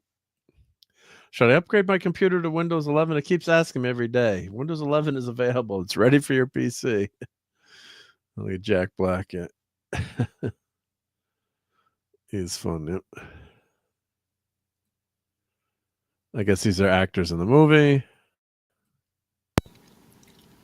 Yep. The Minecraft movie. Yep. She was good. I liked her character too. She was. Which funny. One?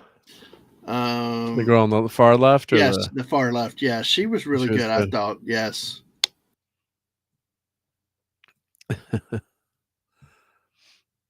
Oh, Donnie is headed off to Power Rangers land. Good night, Donnie. Yep, have a great week. And may the power protect you all. Yep. Let's see. And then Void King says, here's another thing everyone needs to hear. I approach this movie the same way I approach a YouTube Minecraft video. I know it's going to be crap, but it's going to be fun to watch. That's why it's doing well. Yeah. Good point. Yeah. Yep. Yeah, it truly was a fun movie to watch. Absolutely. Yeah. Yeah. So she's one of the characters in the movie, I guess. Yep. The sheep. Yeah, that was his sister that was right? responsible for taking care of the brother. So yeah. They must have had fun making this. Of course, I bet most of it was green screen, so I wonder probably, yeah. Right? I wonder how much how difficult it is to act, right? I mean, it's just got to be pretty darn tough, yeah. But and of course they're going to keep making these, right? So she looks familiar. What's she been in? Looks like it because the way it ended with the final cut scene was they introduced Alex, the redheaded, the female character. I believe it's Alex. Yeah. Because who had bought his house where the original orb had been hidden. Well, he left other stuff in the attic, and he had come back to look for it. So it's so they've set up for a sequel, at least one. Well, yeah, I mean, with this movie making $500 million, it's there's going to be 3 of these minimum, maybe 4 or 5 or 6, or they'll probably never end, right? They'll just keep making these movies. I mean, well, they'll have to end at some point, but still, it's like no, get it while it getting's good. As long as they don't do anything, yeah. No, but I mean, think of it as popular. They're just going to keep milking them until. I mean, they got to be good, but just don't hand it over to the disgruntled director, like what happened with Joker, where they make a ton of money, and Joker 2, he's like, "Oh yeah, here you go," and nobody likes it. But yeah, this is funny. This is a minor. Yeah, no children. Absolutely no children allowed. I mean, this movie is just so ridiculous from the start, but it's fun ridiculous. So. It's a caricature, and so when he grows up, he can finally. I've always wanted to enter the mines, right? Yeah. So, oh no, the poor chicken. Yeah, he's about to be cooked. Oh man, poor chicken. Well, there's 167 pictures. So we don't have to go through them all. Let's see what is any other. Yeah, those are probably the biggest. Yeah, those are probably a lot of the biggest pictures to use that you could use. Yeah, this is IMDb, so they have the. It's a good place to see the pictures, and just these worlds. Like my daughter and my kids, they made. Yeah, I'm sure this will be called another Minecraft movie. LOL. I mean, they spent hours and hours making some of these worlds. I don't know if they still have them on their computers or where they went, but God, they made some really intricate creations. And the good thing is it's a video game, but you're still problem solving and using your brain and doing some technical thinking and creativity, which I really like. So, oh yeah. So Ang played this for hours and hours and hours, or I think Ang still plays it to this day. Plays it today, right? We just don't play it together like we used to because I kept the kid up way too late at night. Yeah. But and I think this is just as popular than ever, right? I mean, there's nothing. Minecraft is super popular still, right? I mean, yeah, there are kids, kids, adults. Yeah, it is still very popular. Yeah, so it's not something that's no. Now, see, I do like this. I think we had the Mario movie. We have this movie. I think that there's good realms that they could make good movies with these. I just don't want them, to make a movie on Fortnite. Just no, that's just don't. That's a different, completely kind of game. This one is based on Steve primarily, and they had a good way to bring the other real world characters into it. And of course, now introducing Alex, they have more to work with. But yeah, they pulled it off with this one. I was surprised. That sheep is so funny. Yep. It was so cute. Yeah. So, Dad, what would you rate it? A, B, C, D? I usually use popcorn buckets. Okay, so how many popcorn buckets would you give it? I do it usually on 5. I'd say 4.5. I mean, it's out of 5. Out of 5, yeah. That's a good bucket rating. I really, it was silly, mindless fun, but it was not dumb. I mean, I've seen stupid waste of time movies that actually redeem themselves. It was cute. Had a great message. Had a great ending. Just understand it's not an Oscar. It's not intended to be an Oscar-winning film, but it was just fun and a good escape. Yeah, if you need one. So great. Yep. All right, so go see the Minecraft movie. I only saw a little bit of it, but it looked like fun. And yeah, I guess this is something you're going to go see with your kids probably, or if you're a big fan of this franchise, maybe. Mm-hmm.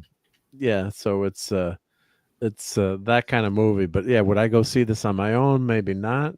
But with like a bunch of friends, if we played Minecraft, and with your kids, I guess it would be fantastic. Yep.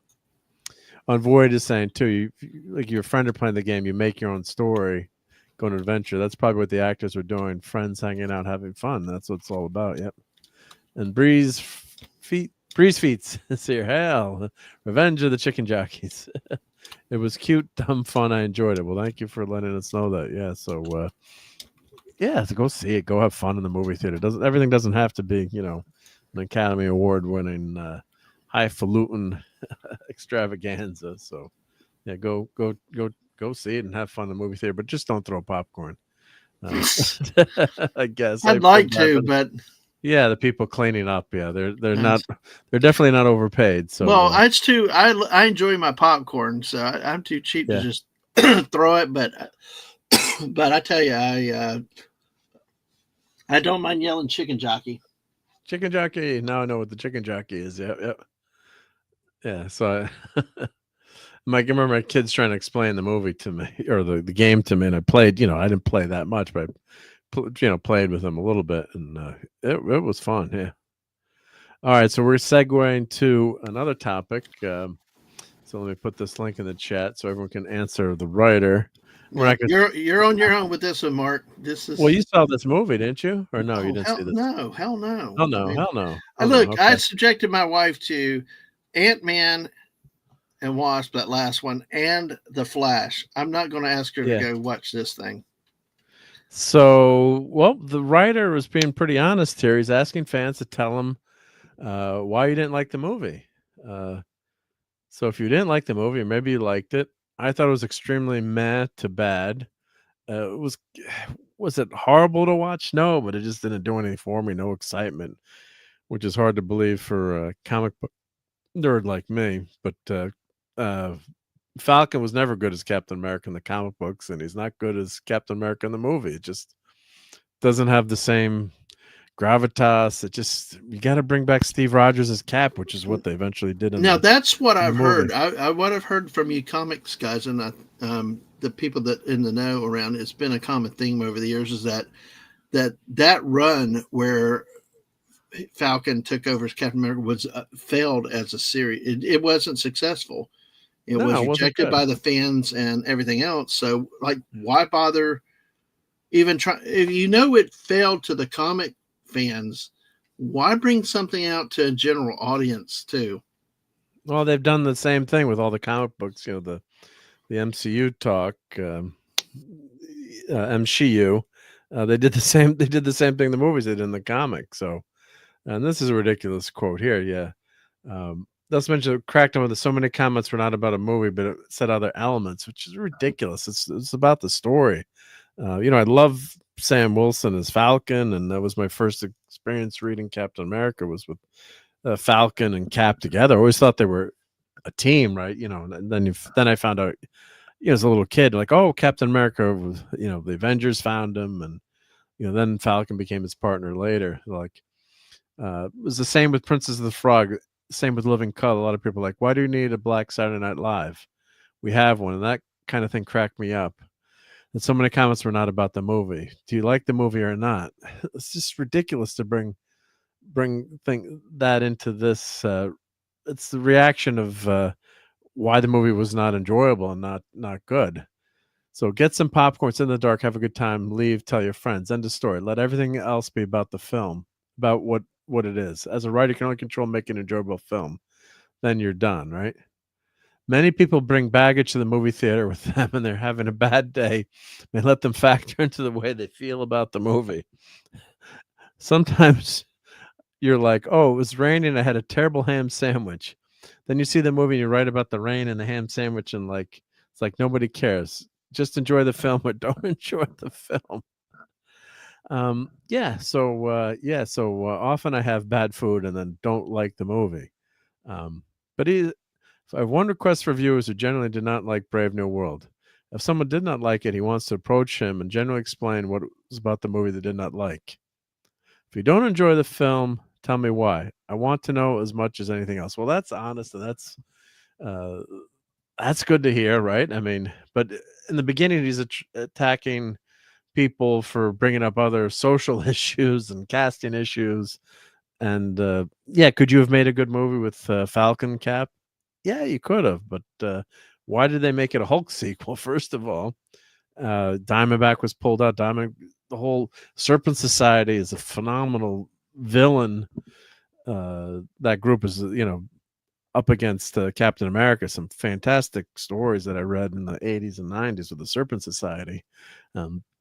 Captain America actually starts dating Diamondback, who is a villain, and comes over to the good side. So it's a great storyline. They talk about how long it took to make. So they said, I guess basically they're trying to say they didn't change the movie that much. It was more of the quarantine and the strike. Was it that much of a flop? 80% of the audience rated it 3.5 stars or higher, but it was not a smash hit. So they think it broke even at 413 million. Not a great movie, but also wasn't bad. I think it was an extremely mad to boring to uninspiring movie. Just nothing about it just excited you, right? I mean, watching that beginning of the Minecraft movie was more fun seeing some of those Minecraft scenes. It's just nothing excited me about this movie, and can't wait to watch it. I can't wait till it's on video, right? So that's the problem. Well, see, that's the other thing is, me, I like going to movies just to watch stuff for a cuddle and popcorn, but there's just no interest in this, Yeah. And I've sat through others. I've sat through Marvels, which I thought was not that bad. I was okay with it.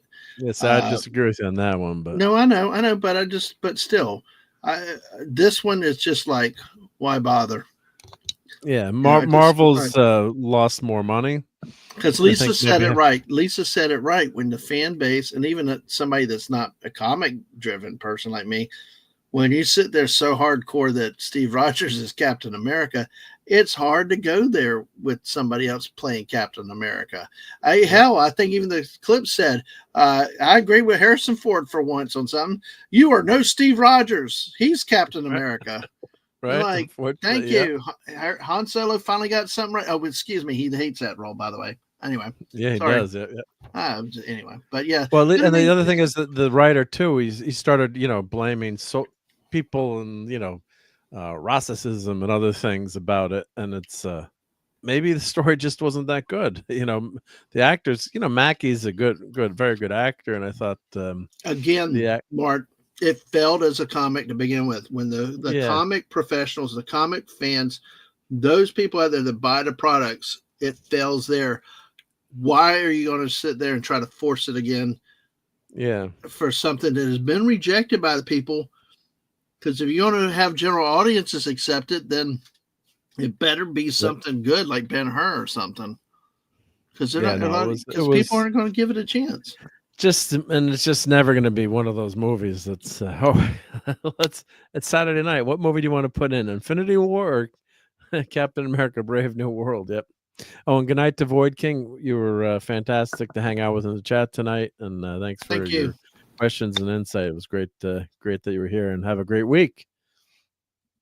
And so the president being Rolk, make him the head of the secret empire like they did in the comics. Yeah, the reveal in the comics was much better. Now, this next article I had for the Geekery. They're going to screen. Oops, what happened there? Go back. That's what happens. You try to make it full screen. Let's see here. Oh, there we go. Trying to make this full screen. I hit the wrong key. Original 77 cut of Star Wars to be publicly screened for the first time in decades at the British Film Festival. So whoever would like to buy me a ticket to Great Britain, not just kidding. So the screen this, the physical film slot scheduled to begin on June 12th, 2025. So they have actually one of the original, cuts of the film, without being mucked with. They've got one of the few surviving dye transfer IB Technicolor prints produced for the UK release of Star Wars, and didn't say New Hope, in 1977. So for longtime fans, this is monumental. Since George Lucas began modifying the original trilogy in the 90s to align with evolving Star Wars canon, adding digital creatures, altering iconic scenes, and even changing who shot first, the original theatrical versions of the films have effectively vanished from official circulation. The last official release of unaltered cuts came in 2006 as a limited bonus feature on a DVD set. I didn't buy that set. Using Master's source of the 1993 Laserdisc release. Even then, they were presented in non-anamorphic widescreen and lacked restoration. So what that means is it wouldn't scale to fill the screen, and I just passed on that. Passed on buying that edition. Since Disney acquired Lucasfilm in 2012, fans have speculated endlessly about the potential for a fully remastered high-def release of the original cuts. Those rumors have ranged from hopeful to absurd, but until now, the answer from Lucasfilm and Disney has been silence, or worse, indirect denials. The BFI's announcement adds a new twist to the tale, with some wondering whether the high-screen profile, the high-profile screening signals a potential shift in policy. Adding fuel to the fire was a strange event last month when the original cut of Star Wars appeared on Roku's son-of-a-box streaming app for a few days before being abruptly pulled. No statement was given, yeah. And so you can get the, Harry's Despecialized Edition and 4K 77. So you can get the original trilogy on the interwebs. And technically you have to own Star Wars, but I do own it many times over. These prints are famous for the rich color, saturation, sharp detail, and physical texture. This is the actual IB Technicolor print, something digital versions simply cannot replicate. So this is going to be screened. They're also going to screen the U.S. version of the original Twin Peaks pilot. So tickets for the BFI Film Festival go on sale May 6th, and demand is expected to be intense, particularly among diehard Star Wars fans who have been waiting decades for an opportunity like this. Yep. I wonder how much those tickets are. Yeah. So, but I'd pay $50 if they had like a special edition show in here. Hell, I'd pay $50 for a ticket just to see the true and original again. Yeah, no CGI dewbacks, no Greedo shooting first, just a pure slice of cinematic history projected the way it was meant to be. Like that's what drives me crazy about this. Like Star Trek, you can flip a switch, or Blake 7, new effects, old effects, new version, old version. Just give people both. So I do like some of the new digital effects, but I think he overdid them and went like nuts, especially like going into that first scene when they go into Mos Eisley with all the dewbacks and the dewback jumping up. You got the Jawa falling off the top of that one, whatever the heck it is, tall thing. It's like he's adding distractions because he tried to. It was supposed to be funny, but it was a distraction because you didn't need the humor in Star Wars like that. It just it felt out of place. Or like the burping in Jedi, the burping creature outside Jabba's palace. I thought that was so cheap. Yeah. Oh, Phantom, it's a trap. They want to alert U.S. YouTubers with opinions to UK so they can prosecute them. Yeah, be careful where you travel. It's a trap. It's a trap. Yep. And hail to Alaska, Jeff. Yep. Have a great week. He's headed out. So see you soon. Jeff. Have a great week there. And I think I do have it's a trap here if I can find it quick enough. It's a trap. So love that. Yeah. Of course, the story about him having an ungracious exit thanks to the damn mouse in Last Jedi. Admiral Akbar is such a great character. The actor was emotional because they basically treated him like just very disrespectfully at the end of the show. Him off screen. Yeah, and it just even him in real life, he got really emotional about that and how they just really treated him like crap on the screen on the set. It was just like such a anyway. I know we're talking about other things, but it was just a tragic ending. To such a great character in Star Wars lore. Yep. And Oliver's saying, Captain America Brave New World was okay, yet I feel Red Hulk was needed. Only good moments in the film with the presence of Bucky and the former Captain America, Isaiah Bradley. Yeah, Isaiah Bradley, that actor's phenomenal. He's going to be at Terrificon this year, so hope to maybe get his autograph. But he did a great job. Yep. And everyone thinks the tickets are going to be more than $50. Yep. No. $50 is too cheap for British Film Festival. Yep. I would say, well, I'm talking about like a standalone, just show me Star movie, Wars. Right? Yeah, just the movie, right? Yeah. So, Plus, I wouldn't be called a dead at a film festival. I wouldn't like 95% of what they show. All right, so let's go through a little bit of enabling here. Yay. So let me put this in.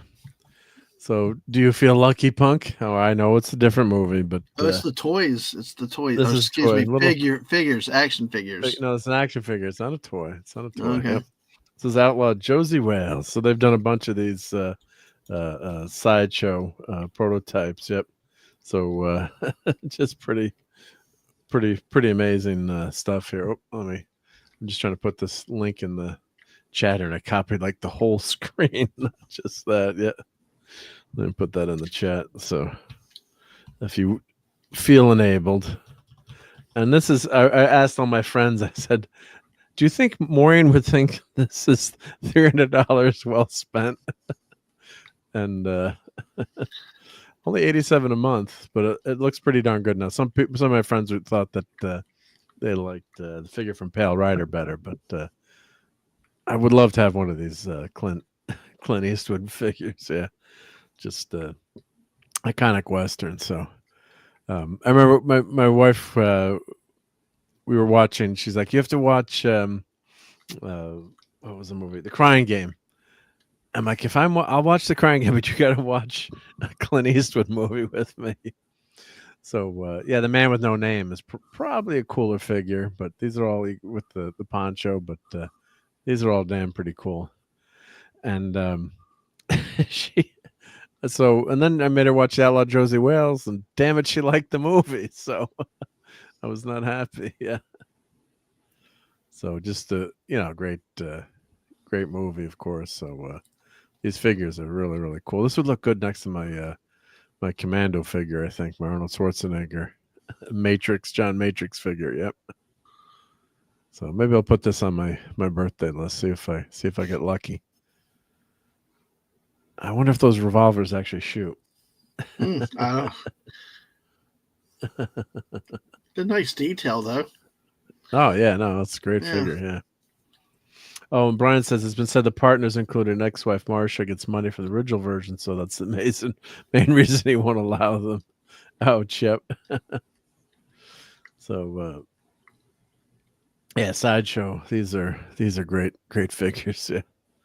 I mean, look at the detail, like there's a little rust painted on there, and it's just great details. So I get to own your own Clint Eastwood. Yeah, look what a cool set that would be to have all those. Yeah.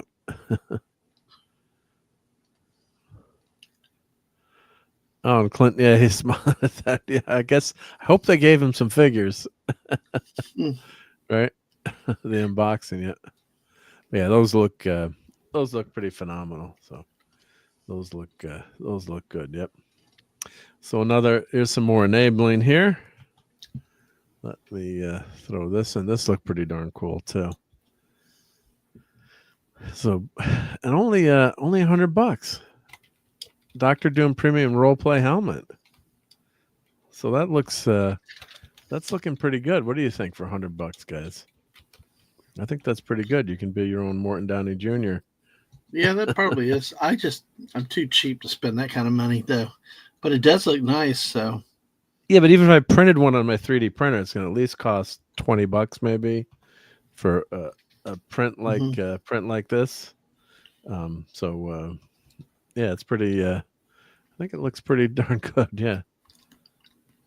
I mean, yeah, is it a world-class paint job? No, but for $100, that's not bad. And I assume it includes the cape. Yep. Mm-hmm. Oh, there's a piece of hair they didn't Photoshop out there, guys. But I think it looks pretty. And you can always, if you're a painter, you can always spruce it up a little bit. I think that looks pretty darn good. Yeah, so it does come with the cape, I guess, the covering. Yep. And of course, with the Fantastic Four movie coming out, it's gonna be some Doom hype. Or I guess Doom is not in the FF movie. He's unfortunately going to be in the Avengers Doomsday movie, not appearing in the FF movie where he should appear. So, but yeah, this I might get this. I think. Yeah. When do you plan on reacting to the Fantastic Four stuff? Well, I was going to talk about it a little bit tonight, but it's getting kind of late. So Well, just a brief internet. Yeah, when we're done with this, we'll just a brief. Yeah, I'm curious to see what your thoughts are. Yeah, I do have that article on that. Yep. So let me put this other figure in that I thought was really cool. Was this? I don't know if I've shown this before, but this is Dark Avengers Warbird. So this is Ms. Marvel, Carol Danvers is Warbird. So this is a tough sold out figure, so a tough figure to get. But that was the original Ms. Marvel costume. Of course, with the very first costume, she was actually, her midriff was showing too. So it was actually Ms. Marvel in the 70s. But then Carol Danvers she wore this costume, and then she also wore another black costume, and she had it going on. Let's just say that. Yep, Carol Danvers had it going on back then, not like today. So I put this link in, but yeah, very cool figure. Good to see that classic costume. But she did have the sash around the middle when she had the black Warbird costume, which was the sequel to this one. Yep. But I guess this is sold out, so it's maybe not going to find this at Ollie's. Yep. It's a cloak, not a cape, says Phantom. Yep. Yeah, and Dark Avengers, that was Moonstone pretending to be Miss Marvel Warbird. Oh, that's right. Yep. Carla Soffin as Moonstone. Yep. Pretending to Miss Marvel. You're right. Yep. And I read all those comics. I just forgot them. Oh, did I say Morton Downey Jr.? Robert Downey Jr. That one snuck past me. So I was just trying to slip that by you guys. Yeah, Morton Downey Jr. Yeah. That was the talk show king back in the early 90s. Yeah. As you go, yeah. Robert Downey Jr. Yeah. Oh, that was fun. Yep. Yeah, only 2-star rating. Yep. 2 stars is low. Yeah, that's low. Yeah, that's very low. Yep. Yeah, and Lisa, toys are for kids. Action figures are for manly men. Yes, that's for sure. Hey, Keely Chow. Good afternoon from Hong Kong. Oh, wow. What's going on? I'm glad you got into Hong Kong because they had a British traveler or someone from Great Britain was in the news has not been allowed into Hong Kong, and I think he was part of the government of Britain. I can't remember. It was a minister. He was not allowed into Hong Kong. It was creating an uproar. So, anywho, let me. Did I have an article? I thought I had saved an article on the Fantastic Four. Why did that not end up in? Did I put that in? Let's see here. Where did I put that? Let's see. And now my Alexa's going off telling me what the weather is. Oh no! Oh no! No, it's okay. She stopped. Yep. Sometimes you give that. You do like you wonder if you do the trigger word by accident and it goes off. Yep. But Claude had tweeted a couple of things. So I thought I had saved that article. So fantastic. But I do have a Google Doc for everything I see during the week to show on the Geekery. And so unfortunately, Vanessa Kirby came out. Let me see. Let me find this article. And we'll just cover this for a few minutes. Yeah, let's see. Overlord DVD had a great video on it. Let's see. That Star Wars girl. Yep. Oh, here we go. Fantastic Four. Let me find this is on Reddit. Yep. Here we go. Here's one. Here's one of the articles that I wanted to rant about. So, Vanessa Kirby confirms Fantastic Four will first steps will explore gender politics with Sue Storm. So now help me real quick. Is that name of the family? Nothing to do with the Kirby family as far as I know. That's why that's the first question I had in my mind when I saw that name. Okay. I mean, it's great casting in terms of the name. Maybe there is a relation through that I don't know about, but it would be nice, if that was. But of course, she confirmed that explores gender politics. We don't give a crap about gender politics in the Fantastic Four. If you play, and this is sounding like a rehash of what happened with Snow White. If you played an exact 60s suit today, everyone would think she was a bit of a doormat. So figuring out how to capture the essence of what she represented to each generation, where the gender politics were different, and embody that today was one of the greatest joys of this. So, yeah, Sue was in the beginning was, the damsel in distress, of course, so that reflected the times. And then when they did the FF movies, they made Sue a scientist like Reed, which kind of complained about, but then they're saying she did fight back, but she often was a damsel in distress. So the idea that Sue Storm was a doormat in the early FF is ridiculous. Second issue of FF, she turns invisible and breaks free from a federal detainment facility. Yep. So something pushed back to push back. Yep. So yes, but she did get, she was captured, but yeah, she wasn't a complete wallflower. Yep. So all right, Playmates, that wraps it up. One wrong move from any of you to be your loss. No wonder our leaders dare not invade Earth until the Fantastic Four has stopped. Yep. Tisk tisk, don't you know it's impolite to rush past the lady? Yep. So, but these are quotes that that aren't helpful to hear, right? So, yeah, it's just disappointing. Yep. Versus saying, oh well, you say you modernize the character. I mean, yeah. Kirby Storm is the head of the Future Foundation. She helped achieve the global demilitarization and peace. Oh, God. She's the head of the Future Foundation. Yes, the Future Foundation is, as Clobber would say, was modern garbage in the later FF. Again, like we talked about with Captain America 4, you go into something that was tried and failed to the people that really know and enjoyed the series. So now you're going to try to pass this off already knowing that it failed with those people and trying to shove it down to other people that don't know anything else about the series.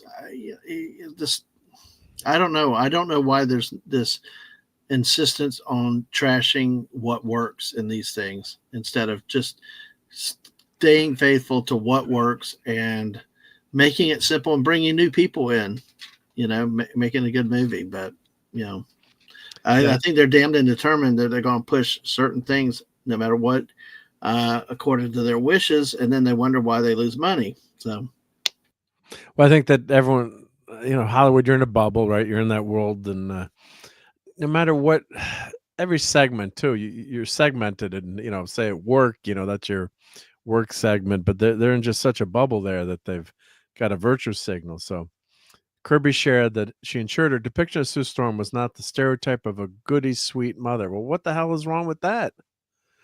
Of course, they're having her pregnant you cannot have the good mother like that, and you cannot have a stable marriage. Look at what happened to the Mouse trilogy of Star Wars, deadbeat dad Han Solo, and we got divorced right there. We can't keep anything that's traditional or respectful or a competent dad. My God, they're making Homer Simpson seem like dad of the year, as bad as dads are portrayed in so many roles, and instead of just,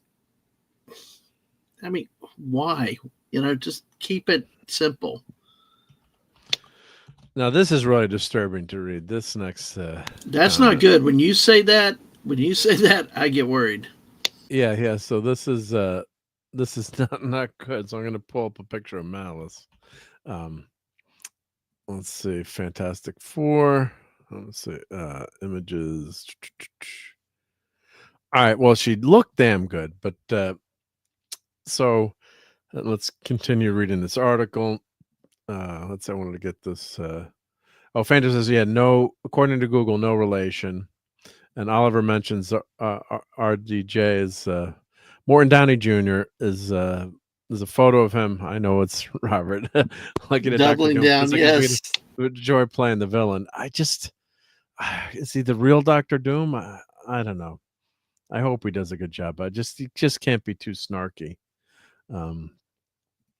As much as I like Vanessa Kirby because of her looks, I'm not watching FF for steps. I'd rather watch 2005 and Rise of the Silver Surfer.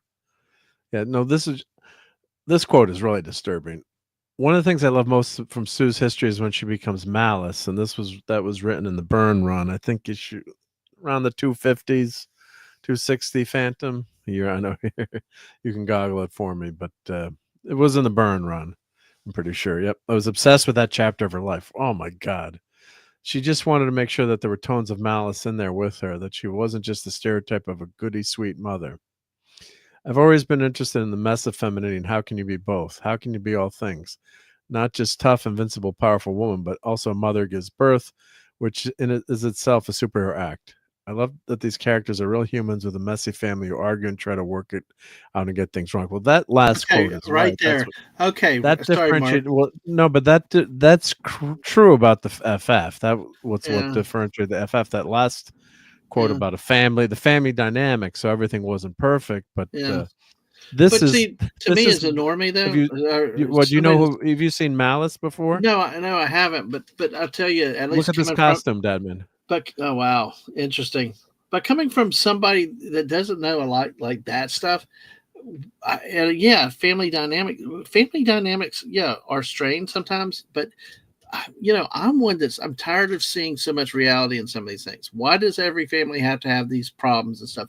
I mean, I know in the first Fantastic Four they weren't all good. Well, yeah, because all together. All the superheroes when they start were focus, so goody two shoes. But when they start focusing so much, we see it in every other form of entertainment.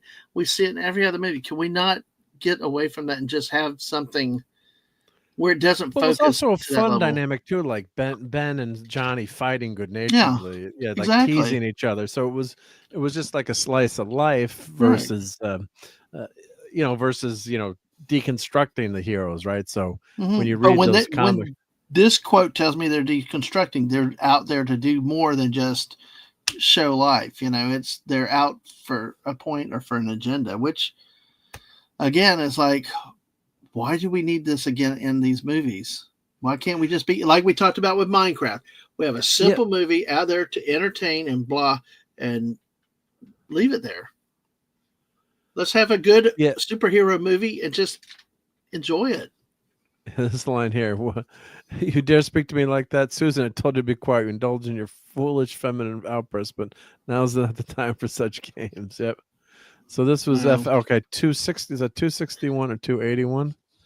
Well, here let's look at. But for her to call out, what number is that? 360 or 360. Yep. Susan Richards is dead. Long live Malice, and that costume was like holy crap. And it was like the Psycho. Was it Psycho Man who had affected her mind? I'm trying to. Where was the? I found it was an article here on that. Where was that? Malice character, just her powers and abilities, but it's just ridiculous that for her to pick on that is that's really really disturbing. Of all the characters to pick on, that's really crazy. Yeah. So once she developed her force, but she held off Dr. Doom till the boys got there, and Stan gave her the helpless girl dialogue. Yeah, she was so powerful. Yeah. So with her, many people consider her the most powerful member of the Fantastic Four, because of that power to create force fields. So it's just to pick up on that is just crazy. That trying to see what let me grab that. Yeah, who is Malice? The powers and origins explained. Yeah. So because of the video game Marvel Rivals, that's why now. Okay. While she's often overlooked as a superheroic powerhouse compared to her male compatriots, she's arguably the most powerful of the team. Yeah. So so 281 there. Okay. She was introduced in Fantastic Four 280 by John Byrne and Jerry Ordway. Yeah, I've met Jerry last year. He's a great guy. Yep. So Sue Storm's Rage. Oh, that was art by Jerry Ordway. Yep. Color by Glynis Oliver. Okay. But anyway, you can just see that take on the characters, not something that you want the actor to focus on, right? That's it's an obscure version of Sue Storm, and Psycho Man had I guess released that hate and frustration, And so, yeah, no longer restricted by fears or morals. Sue's powers seemingly explode in strength. So it's just weird. It's a red flag to have that her to pick up on the Malice character. I mean, I guess she's thank you 280, Brian. Yep, that she's read it, but that's one of the things I don't want in my Fantastic Four movie. So we'll see. Is this just the actress, talking, but talking about this stuff? But yeah, in Doomed, her first appearance, she breaks free and short circuits the machine Doom is using to suffocate Reed, Ben, and Johnny. So she did not stop the machine. It would not have survived. Yep. And Doom's first appearance. Yep. Yeah. I didn't like that arc either. Yeah. I mean, the costume. Yeah, we kind of enjoyed the costume, but yeah. The good guys are not really good, and the bad guys have reasons for being bad. Yep. And of course, then Johnny. There was an article that Johnny said, "Oh, I'm not going to play a womanizer. That doesn't play well." Yeah, I did hear that quote from the actor. Yeah, it's like Chris Evans. I mean, yeah, they said less callous. Yeah, is this, modernizing the character. Like, if you watch Chris Evans in that role, yeah, he's having fun. He's just going out on a lot of dates. He's not, doing anything horrible. I mean, at this point, why don't we have a new rebooted Iron Man where Tony Stark's like not the playboy and all the stuff that he is? Right? Why don't we just have like a calm, nice gentleman Tony Stark? Yeah. I mean, why not? I mean, then you've completely destroyed the character. And like Johnny Cage, that's what I expect Johnny Cage to be. And I mean, this honestly is getting to be a point. I'm not a big comic guy, but I'll watch a lot of stuff, and I've used to like Marvel and DC and all these and stuff. This was one I'm not going to watch. I mean, I've heard they're destroying it. They're basically doing what Rachel Ziegler's doing. Just they're not getting. I mean, it's not getting the press that she did, because they basically, those two have just neutered the hell out of this movie and think anybody reasonably that's familiar with the franchise expects or even would want to watch. So, you're thinking your own movie. Yeah, you don't want to hear it. Just keep quiet. Don't say it. I mean, maybe you have that in the back of your mind. Let everybody find out. Let everybody go in opening day and they start working out. At least you got their money at that point. But to do all these interviews and hear yourself, it's like they're so wrapped up on hearing themselves talk, trying to out-intellectualize anybody else, when all people want is friggin' entertainment, to escape from their problems and just to be entertained. We don't want sermons. We don't lectures. Just produce a good movie. Yeah, so here he's saying Quinn, who was played that breakout character in Stranger Things as the hero, Eddie, in that last season. Everyone really loved his portrayal. So he's saying a man that leads with a lot of bravado, which can be an affront sometimes, being a leader, but he's also funny, Quinn went on to further note. Myself and boss Kevin Feige were speaking about the previous iterations of him, where we are culturally. He was branded as this womanizing devil-may-care guy, but is that sexy these days? He was all right, so he went on a lot of dates and he was interested in girls. He was an 18-year-old hothead. I mean, yeah, did that mean he mistreated women? No, but it's okay to go on a lot of dates and want to meet a lot of women, right? When you're not married and not tied down. This version of Johnny is less callous with other people's feelings, and hopefully there's a self-awareness about what's driving the attention-seeking behavior. What the F? No. And hail to Parker Luck. What's that? Matt Bird. He said when Peter Parker needed to make a deal with the devil to save Aunt May by selling his marriage to Mary Jane Watson, he is ill, is responsible, and shows how bad the character has become. Yeah, One More Day was just one of the most heinous developments in the character. Yeah. In issue 22, she had force fields. She traps Doom, and Doom releases them so he escape a solar wave. Again, no Sue, no FF. Yeah, no, she's incredibly powerful. Yep.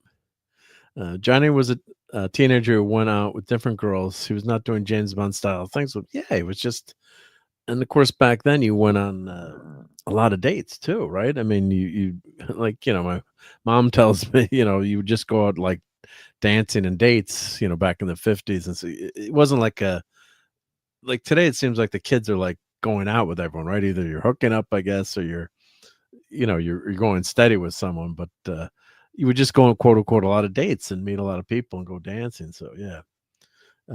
His mistreatment in the comics was mainly leaving during a date to selfishly save his family and the world. How dare he? Yeah. So yeah, this is redonkulous. I mean, just crazy. Yeah. He's really smart. He's on that spaceship for a reason. I think sometimes people forget in various comic stories, he's been one of the most heroic of them.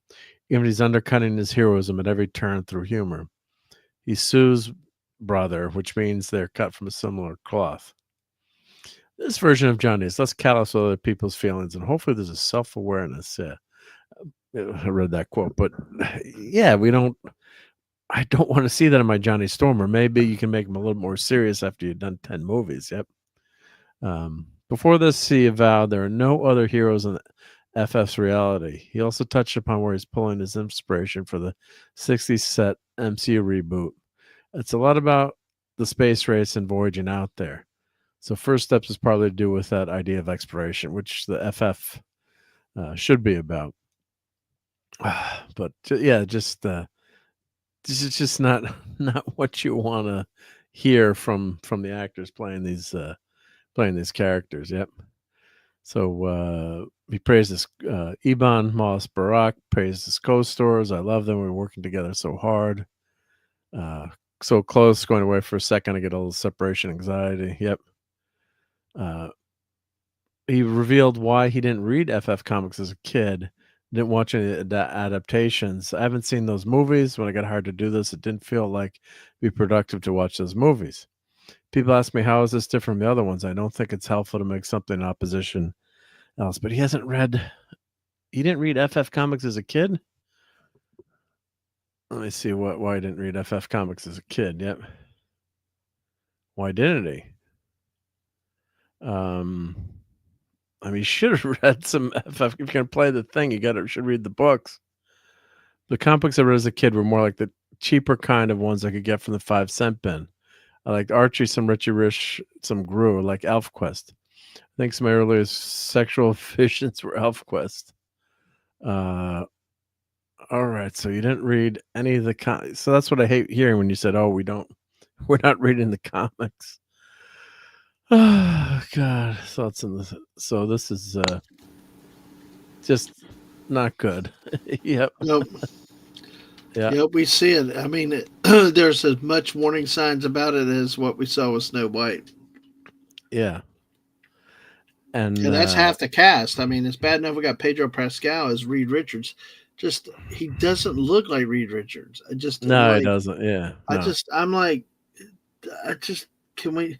Ian Goldfeld, or whatever was his name, that guy that played it in the movies, he looked like Reed Richards from the comics and stuff, and I agree, but I mean, I think this guy's shorter, and just there's only so many changes of people can stand, otherwise they're just going to write it all off.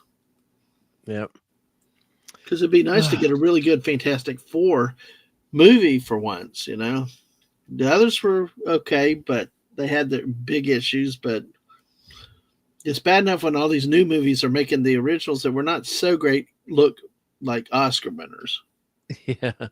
Yeah, I heard from various people, Chris Gore said that Silver Surfer, people gasped when the Silver Surfette showed up. Just the CGI looked really bad. And yeah, in addition, a rumor from 2024 claimed that Norrin Rad Silver Surfer will still appear in it despite Julia Garner's casting. It's just an affront to everyone that they're gonna have a female Silver Surfer. Yep. Yeah, so just I mean, I was hoping that like you'd have Norrin Rad and then maybe pop into the universe, and then maybe you'd have this Shalabal Silver Surfer from the multiverse for a couple of seconds or something. But it just pisses me off that they're not going to have Norrin Rad as the main Silver Surfer. It's obnoxious. I mean, it's just it's a front to the fans. I mean, you don't do that. You don't swap a character like that and make her a female. It's just it's Nord Red. It's a totally different character. You know, he makes that sacrifice to protect Shalabal and his planet, not for power. So I don't know what I mean. They're gonna just flip it, but everyone knows Nord Red is the Silver Surfer.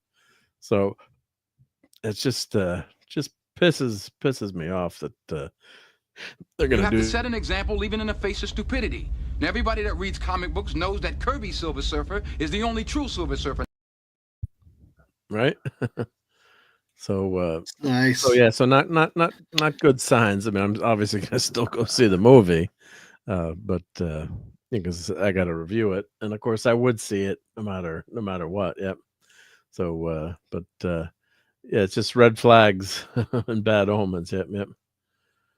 Yeah, why would you would go read? I would say, yeah, go read the Galactus saga. Go read the original stuff. I mean, it'd be like, I can't imagine the Harry Potter actors didn't read the Harry Potter books, right? I mean, pretty much every kid read them anyway. But you know, you can change it up a little bit, but you'd want to know.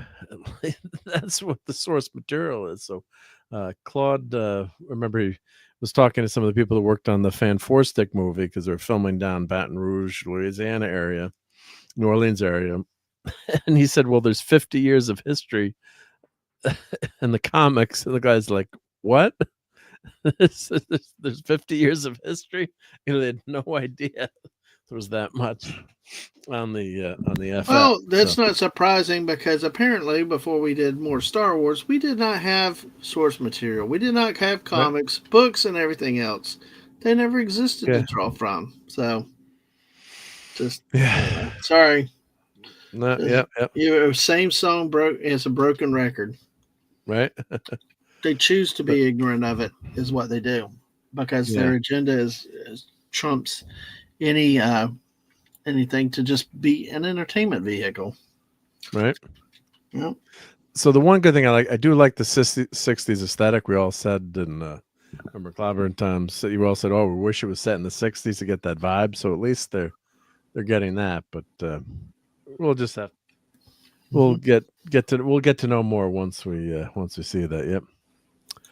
Oh, and Eric K bought the first ticket and plans on being first in line to see the Silver Surfer. Ooh, those are fighting words, Lisa. I hope Eric K is omnipresent at all times, and I don't know if he's out there in the chat right now, but yeah, he's that's a call out to him. Yep, I got to screen clip that, so send that to him. Yep, because he did send me some pictures for the foodery tonight, but I don't think Eric is out there, but I'm gonna send him that. Yep. Yeah, we're almost 3.5 hours, Mark. Oh, he's in Vegas. He's in Vegas. Yeah, so we're gonna. I want to thank all our channel members right now. So let me do that. And Dadman, you are one of them, of course. So thank you very much. Hey, always a pleasure. Yep. So let me open up my list of. Where did it go? You got a better background though. Do you really want those 4 characters? Oh yeah, I'm gonna take that off. Yeah, I'm gonna take. Yeah, that it's off. like because come on, when you don't want to insult your channel members with the background. Yeah. Who's gonna sell? Which one would sell at the toy store? I think Crypto's gonna outsell Herbie. Just because dogs being so damn cute, but Herbie could do pretty well too. But I think Crypto would sell the best. Yep. If they use Gabrielle's a woman that would mark Firelord looking for his former captain making Firelord looking for his former captain more interesting. Yep. And Firelord, of course, was another herald of Galactus. Yep. And thank you very much, Rob. Yep. And I've got to download those photos. We've got to have Rob on the show soon. Yep. Talking model making. Yep. And Herbie is a Volkswagen Beetle. Yep. Puppers for the win. Yep. So let me thank all our members here. So let's see if this is. Let me download this. Let's see if it doesn't. It usually snaps, but let me see if the list doesn't go crazy on me tonight. Let me just what I do. I download it so I can save it and then read it back. But yeah, no, really appreciate everyone that's a channel member and helps keep the lights on around here. And it's a nice thank you when not necessary, but really appreciated and very special that you guys do that. So I'm gonna open. Here's my list here. Okay, so in no particular order. Just I guess this is random in terms of the not alphabetical. So thank you to Wes Cagle, Professor R2, Philip Story, Dadman, Mandalorian, Dark of Iron, 32 Flavors of Nick Weiser, Shooter, DJ Ronnie G, RobAltis, RRT and Z, Max Redstone, Christian Delorme, 70s Rock Fan, Dave C, Annie Dritter Jill, JT Kirk, Eric K, and Brian Hepburn. So thank you.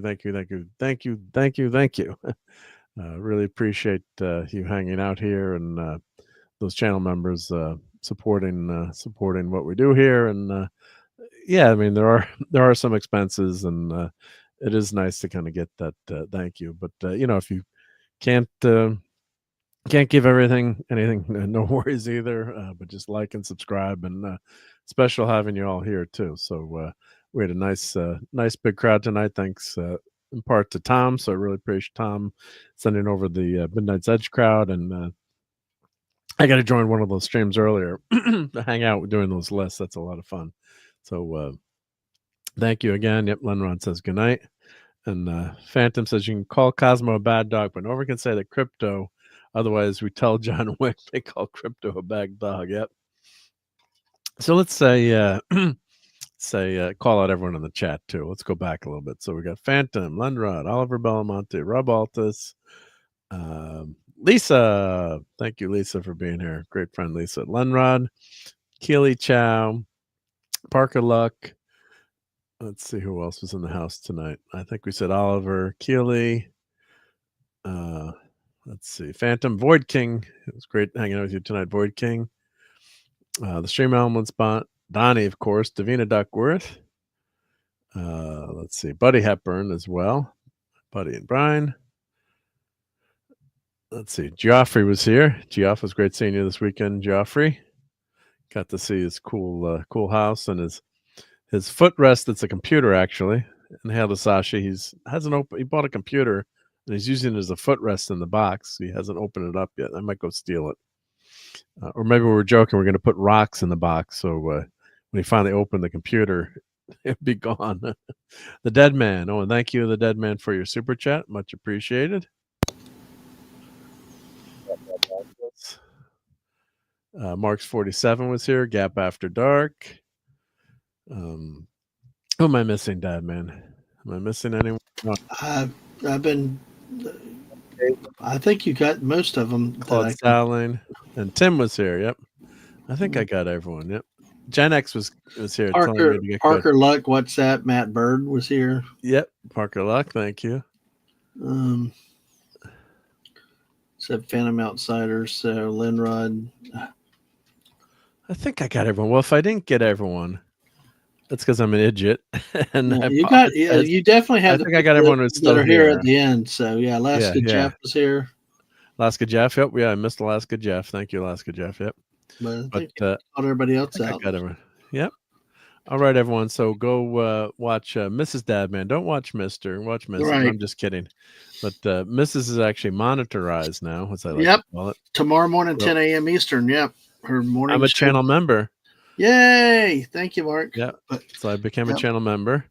So I don't know what number channel member I am, but I try to tell her to keep track of all that stuff, but she's like, I'm so bad with numbers, and so. Well, you can download it. I can show you where you can download it, so you can download your channel. We'll have to show her next time. Well, I'll show. Yeah, I'll have her show. I don't know. Show me, but I'll show you how to do it. It takes 2 seconds, but I'll show her as well. But so sub to Mrs. Dadman walking. Mr. Dadman is not important at all. The Mrs. is much more important. Yep. Just kidding, Mr. Dadman. I know. No, that's okay. But yes, she is. We had that one video. We're trying to get her sub count over mine. So she's at 602 last I saw. Good. And I'm at 705. She deserves it. Yeah, she's much better than you. Yeah, she's nicer than I am too. Yeah, so I'm better looking and everything. Yep, absolutely. So, yeah, I know. You know what? I'm teasing, but not half teasing because God, if your wives are always better than you, right? So absolutely. Yep. Wouldn't be here without them. So yep. And so watch the morning show, and then what's your next show coming up, Dadman, on Tuesday night, or is that on Monday? Probably tomorrow night. Should be doing Fortnite duos with Jess. Probably tomorrow at 6 o'clock. I might do something wild and random tomorrow night, late. I don't know. But in terms of schedule, Tuesday is April 15th. It's tax day in America. I'm going to be chilling with Yardwood, and we're going to take a non-political, non-specific type of fun look at taxes and celebrating the end of the tax season, unless you have to file extensions. We're going to do it. Probably will be a random type of squirrel stream earlier in the evening, but we will have some fun picking at taxes and stuff like that along the way. Order that one Wednesday night, 10 p.m. Also Friday night at 10 p.m. The late night squirrel streams. Filling out more panelists. Held to Wes Cagle for helping me get that back going again, of course, with the misses. And I think this week that is Friday night at 7 o'clock. We're going to be playing Fortnite with Tomby. The Miss and I will be playing with the great Tomby as we welcome into Fortnite with us for the first time. And so that's a busy week, I think, on my end. The Misses, of course, every Monday through Wednesday, and then on Friday, 10 a.m., get your daily dose of positivity. And, of course, I think she has build. You have to check her channel. I don't have her schedule right here. Yeah. But she does some builds. Just go to Mrs. Dadman Walking. Yeah. Exactly. Just go there and just go there and check it out. I got to grab something, so keep talking about your channel. Okay. Well, the Misses, of course, like that. And Tuesday night's fun is we're just going to laugh about it. Maybe we'll throw some tea in the river, just have some fun and just go with that. The Misses, though, generally on Mondays, Tuesdays, she has some build streams. Wednesday afternoon at 4 in the afternoon, she will be animes in the afternoon. She watches some JoJo's Big Ventures, and then I can't remember a second anime that she's doing. Thursday night at 5, she's doing Lego build in Fortnite on Thursdays, and then of course she's with me on Wednesday nights on my channel for the late night squirrel stream. And like I said, between Monday and Tuesday, there's different builds in the afternoons that she does, either diamond painting or Lego builds. So you can always find the Mrs. or Mr. pretty much on YouTube every day. At some point, you'll find one of you guys, right? Yep. Well, we're getting back to normal. Well, we're getting back to normal around here with a lot of things, and that's a good sign. And we're trying to get back to normal and routine scheduling. I also have stuff coming up in May, which will be a lot of fun. So, very good. Yep. So I did want to show. I've got some 3D printing stuff coming up. Let's see if everyone can guess who this is in the chat here. Excuse me, in the chat, if you can guess who this is. You'll probably catch this pretty quick, but share a screen.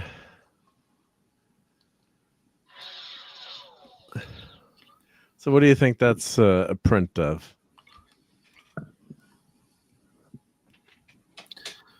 I see basically Elvis. Is this not Elvis? Like jacket. The jacket. Let's see if anyone gets it. And hey, Tommy Limey says that's our yes. Good I don't know. I just see like a jacket. That's all I see, unless it's Invisible like Man.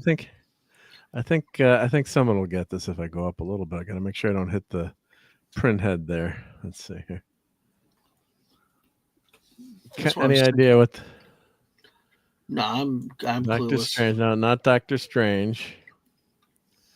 Let's see. What can I give a clip that's not going to totally give it away? Let's see. Can I? Oh! Mrs. Tomorrow night at Monday night at 8 p.m. Batman the Animated Series. Oh yeah, watch party. Cool. So don't miss that, folks. If you like, I'm impressed with the animation and the quality of scripts and stuff. That's good to actually get to see that. But if you like Batman animated series, join him for that. Let's see if I can. I think I have a picture that I can show that'll really give it away. Let me find it. Yeah. Let me go back here. Let's see. Where did I take that picture? Okay, so think a terrifying robot. What would be a very terrifying robot? Yep. Let's see. Do I have? Usually I take pictures of these when I take them out of the printer. Let's see. Where did I hide that? So no one's getting it yet. It's not Doctor Strange. All right. Well, it's pretty easy to guess once I give a couple hints. Maybe I'll show this picture here. Let's see if this will give it away in 2 seconds once I show that. Terminator. Yep. Wow. So I have been printing the Terminator. So there's two there's the T800 and there's the Arnold version. So that one there is the bust, actually, Terminator bust. But it turned out I was gonna do like a one that I wasn't gonna paint, but it turned out to be so damn huge you can't really see there. But it's like this massive print. So maybe I'll give that away to one of the channel members because we're getting the Doomsday machines ready to send out. But let's get on out of here. So so good night, everyone. We'll see you soon. I'll be on Toxic Tuesday this week and look for some of these 3D prints. Maybe I'll want to do a painting stream, which should be fun, and hanging out with y'all. So and of course I'll be on back on Thursday night for See Ya Thursday and late night Fortnite as well on Friday, and back with the Geekery next week. So oh yeah, that's what I want to do is do a video like just showing how get rid of all the gaps and stuff. So I might just do when I have next time I work on, I want to set up a camera so I can do that. That's definitely planning that, Lisa. Yep.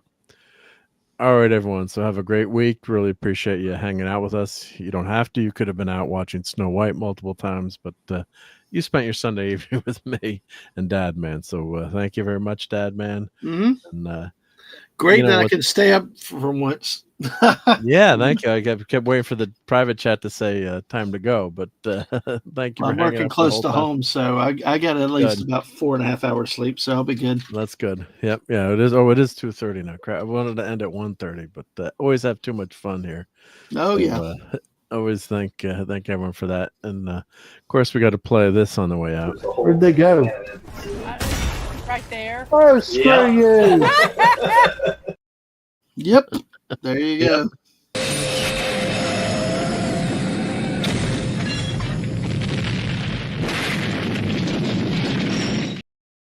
I know. I love that clip. I know. Right? Absolutely. All right, everyone. So, yep, that's classic fun with Dad Man. Yay. All right. Thank you, Mark, as always. Thank you. Yep. All right, everyone. Have a great week. Thank you for being here. Have fun storming the castle. Yeah, have fun storming the castle. We'll catch you on the next Sunday Night Geekery. Later, Gators. Bye. Fun storming the castle. It's 106 miles to Chicago. We got a full tank of gas, half a pack of cigarettes. It's dark, and we're wearing sunglasses. Hit it.